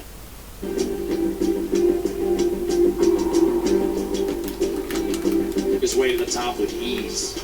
Can anyone catch Bugha at the top of our leaderboards? The lobby is ready, ladies and gentlemen. The battle bus launches in 2, 1. Game 5 underway of the Fortnite World Cup Finals Solos competition. Can they catch Bugha? His lead remains from the incredible Shockwave plays earlier. All 100 players in the biggest day of their entire lives fighting for their big share of the, well, $3 million first place spot, $15 million in total. Last game saw the last minute clutch there. Took home a victory royale. We're going to watch his drop in here as well as everybody else near the top of this board. As we go into these later matches, folks, keep in mind we're going to try and keep an eye on those that are closest to contention for that world champion position. Very, very important to know that. Go to the board there, you see 4 of the 5 llamas in the very south edge of the map, starting at Salty, all the way down to the east of Happy Hamlet. 1 more all the way to the top middle. Those getting picked up early are very, very important. A baller for Psalm already at the beginning of the game. It's like he may have been the only one to drop up here. And are you kidding me? A Chug Jug? A proxy grenade launcher? I'm like, sure. He's only averaging 1 limb per match. You see, but he's in 2nd place. So the value's so key for placement. He's placed in the top 18 of every match. If you play 4 games, that means he's gotten placement points in every single match so far, Dr. Lupo. It's a big reason why he finds himself in 2nd place. To be that consistent in this lobby, absolutely insane. Break 25 to get those points. Arkham, Rux, fighting out in Westworld. People do call it this desert town. Arkham has had a couple games where he's just basically got fried right off the start. Can he turn around right now? He was top 15 earlier. Doesn't seem to be the case anymore. Rux has gotten the better of him. A few of these previous games, having to back on it for a moment as that airstrike did come down. Don't count him out just yet, though. This drop, honestly, one of the loot heaviest in the game. You have a lot of materials as well. A player like this, he gets in good position, maybe even takes out Rux, doesn't have to fight anybody else down here. He can climb his way out of here with ease. 9 grenades in Rux's inventory. If he could somehow bait Arkham into a bad spot and use those to his advantage, it could be the thing that swings the tide in this battle. Has to throw the Chug Splashes down. I was going to say, wondering when he was going to begin to throw them, but there they are. Chug Splash is down. 0 limbs still, as you'd expect, as he's still looking around for where Arkham could be. Maybe the hope to save those. We didn't have to necessarily use them just yet. The anticipation of combat before you know it, or at least the chance of it. I'll throw those down real quick. 40 HP shield. These two just kind of at a stalemate at the edge of the map, waiting to see if there's an opportunity to make a play. They are outside of the safe zone quite a bit. At some point, the zip lines or even the quad that spawns here might be the key to getting all the way into the safe zone soon. The nades going out, but beamed. Rux takes quite a bit of damage from Arkham, and aggression begins. The build up, and he's going to try and take the high ground shots from Rux. No contact just yet. Gonna have to do some damage before you know it. Only 96 HP is not going to necessarily be enough against a player with accuracy like Arkham. But he does have the combat shotgun, which is the ultimate tool that's only in the game. Rux still at 96 health, has those grenades in his back pocket. Hasn't thrown any more yet. 15 builds still remaining. Very intense fight for these two. The shot comes through. Down to just 41 HP. Rux versus Arkham. Who can come out on top? Rux still with high ground. Arkham down below. Will he begin to throw these grenades? It doesn't appear so. Only 6 builds left. And remember, with only 2 games remaining in the competition today, this could spell disaster for their final performance. Arkram hopping on shield. Definitely has a major health advantage, but still, height can make all the difference. As he has the combat shotgun, but looks like for now, he's back on. I was anticipating if Rux had made a tag, begotten damage on Arkram down at the bottom of that building, I would have expected a push. A chance to pick up the 50 HP or shield. He was a siphon. No damage dealt there, so Rux decides to opt his way out. King, one of our high Elim players, 35 HP, gonna try and get that med kit off, but he can't quite. Time to fight it out. A little bit of a build battle and see who can take ownership of the walls. King building up and layering yet again. Oh my goodness, Shockwave. He's actually going for it. Are you kidding me? Messi goes down, and King back up to 85 HP. What a play. On the World Cup stage, Yeah, the kid. he just shockwaved to the sky and tried to hip fire hand cannon his opponent. With 35 HP. Are you kidding me? With 35 health? Talk about confidence. It's such an insane play that it catches the opponent off guard. Stompy trying to push on in. I believe this is Dubs on the other side of the wall. Stompy gets the wall, gets the elim. Down goes Dubs. And also in the elimination feed, Aqua, our Fortnite World Champion from yesterday, has eliminated Tfue. Match 5 out of 6. 1 left. Those players, the 16 that have already been eliminated, they still have 1 game remaining. But our current leader on the standings, Bugha, down in Lucky Landing, going to make a rotation away. Avoid any damage. At this point, going to be the most important thing is getting ahead of the game here. As the storm is pressing on in, he's only against 1 other player down here at Lucky. So the opt to rotate out to the west towards the river, probably the best one in the situation. Doesn't want to get challenged. He's got a free rotation. Up now. Slip is right there. Not realizing it too, he is relatively close to 2 llamas in the south edge of the map. Wonderful spot, either of them. One on his left, one on his right. I doubt he will since he's going through the low ground, but Bugha, so far, Ben, 3 out of the 4 games have been fantastic performances. He had one where he dropped off early. Remember, he, was only in the first 10 players in the game, but still keeping his lead because of how well he's performed in the other 3 games up to this point. Teak did show some aggression there for a moment, but decides, nope, I'm going to fall on back. Don't want to take this 1v1 out in the open. Would rather go continue to loot on up, earn more materials because, hey, 45 builds, you think, that's a lot, but not in any case in a competitive lobby like this. And, well, since he fell back, he's able to get himself a combat shot. About that, clicks in the feet, picking up an elimination on Nate. Down to 81 players remaining as this first circle starts to close. 52 seconds left before that happens. And this first zone, very central on the map. No super drastic rotations need to come on through. Here's a replay from earlier on of how Aqua challenged and eliminated Tfue. Tfue goes to the floor, Aqua gets the floor, and Tfue stands no chance, can't even fire a shot. And there's the frustration from Tfue, as he knows he has not had the day he's wanted. One of the biggest names in competitive Fortnite, one of the winningest players of all time, getting shut down here at the Fortnite World Cup Solo Final. I would say it's definitely a different playing field than a lot of these players are used to, no matter where they hail from. I mean, it's the first time that we've had multiple regions from the entire world all play within the same lobby, the same setups. It's all on land here, so it's just a different scenario for everybody. Especially on top of that, you have younger players that have never had the experience. Nerves can potentially play there. She pushing in the box, gets inside, and the elimination. Robams goes down here in Neo Tilted. And I like that a lot from Lechi, right? Because he's got 200 HP. He's already done a lot of damage to his opponent. He also does 23 more light damage, HP damage to realize, wait, I have a major health advantage as Bugha begins to dance on the main stage. But he pushes on in, forces the play, and says, you know what, if you have a trap, I'm still going to survive through it. You're so little HP that I know I'll eliminate you, even if I take 150 damage from the trap. Bugha, I mean, I guess this is kind of the mindset he has right now. I'm in first. I've got shadow bombs, I've got a launch pad, I've got everything I need. Manny, if you want to play this game, bro, you can play this game. But Bugha dances, and his opponent says, no thank you. No dance battle for me today. I'll back on up. It's enough to pressure him to rotate. Imagine away. dancing and scaring away your opponent. That's when you know you're good at the game. Whenever you dance, you scare me away too, Jack. Don't worry. 73 players remaining as Cease picks up an elimination. A reminder on the right side of your screen, the format for the day. Match 5 of 6. We have 10 points for a victory royale. You make it to top 5, it's only 7. Make it to top 15, that's 5. Top 25 is 3. And every elimination on the board is an additional point. And also keep in mind, Ooh, a big 46. The white damage, a good signal for Bugha that player most likely won't challenge him unless that's the only thing they have left.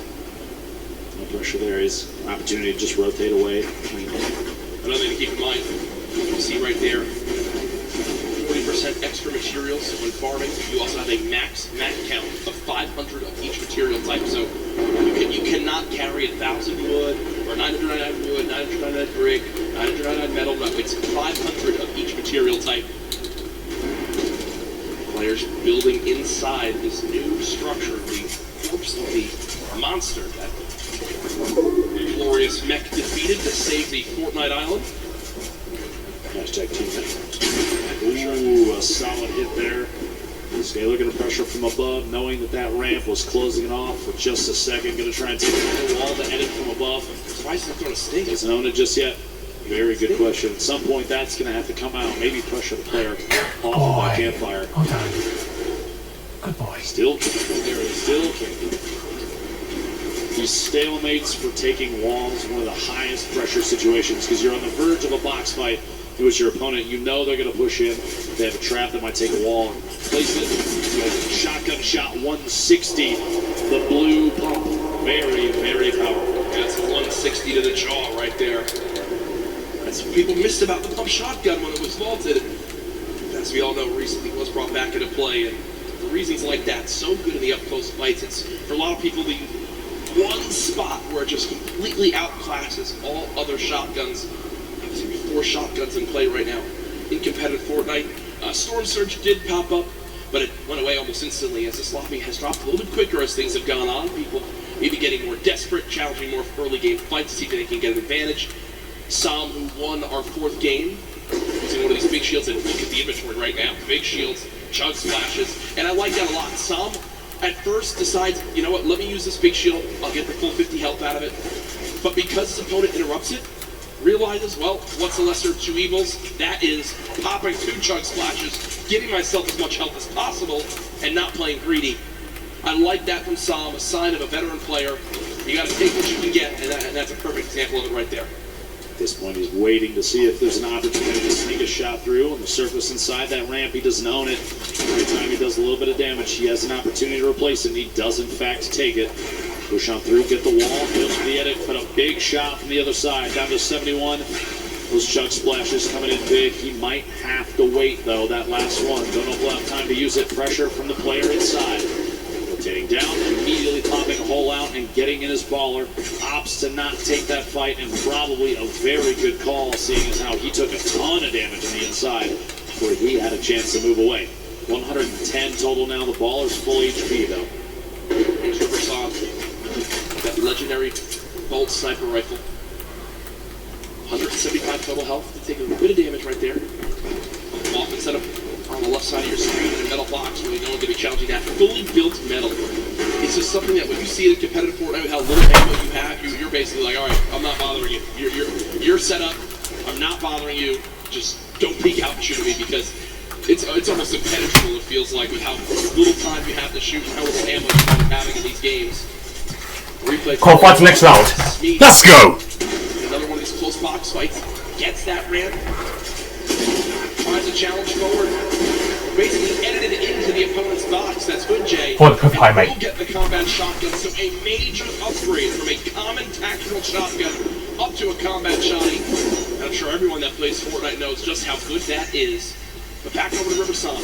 Well, rolling on through the river. I just have to say, I'm a little surprised that he opted to take the Bolt over Shadow Bomb. Looking at late game.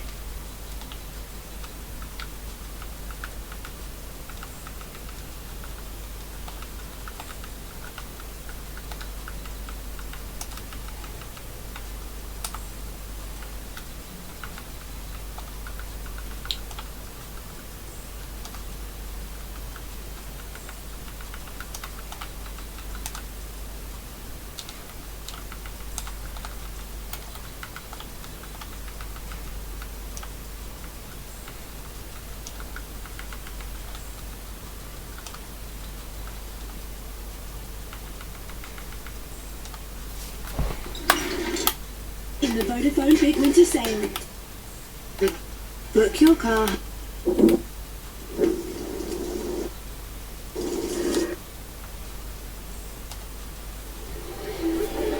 Guys,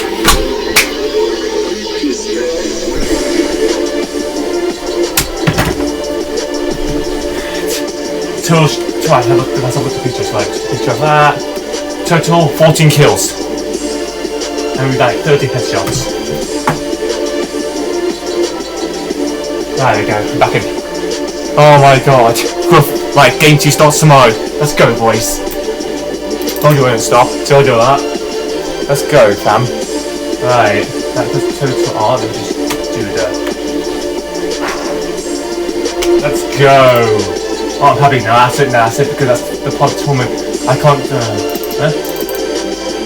Battle Royale, bang, off, these are different builds. 39% of top 10, 42% of games. Right, 7 wins, 14 kills, 13 headshots to 14. Let's go. Guys, thank you so much. See you in game 2 of the World Cup tomorrow. Oh, let me just get my note.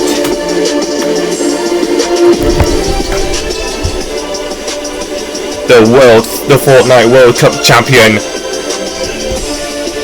Booger, me.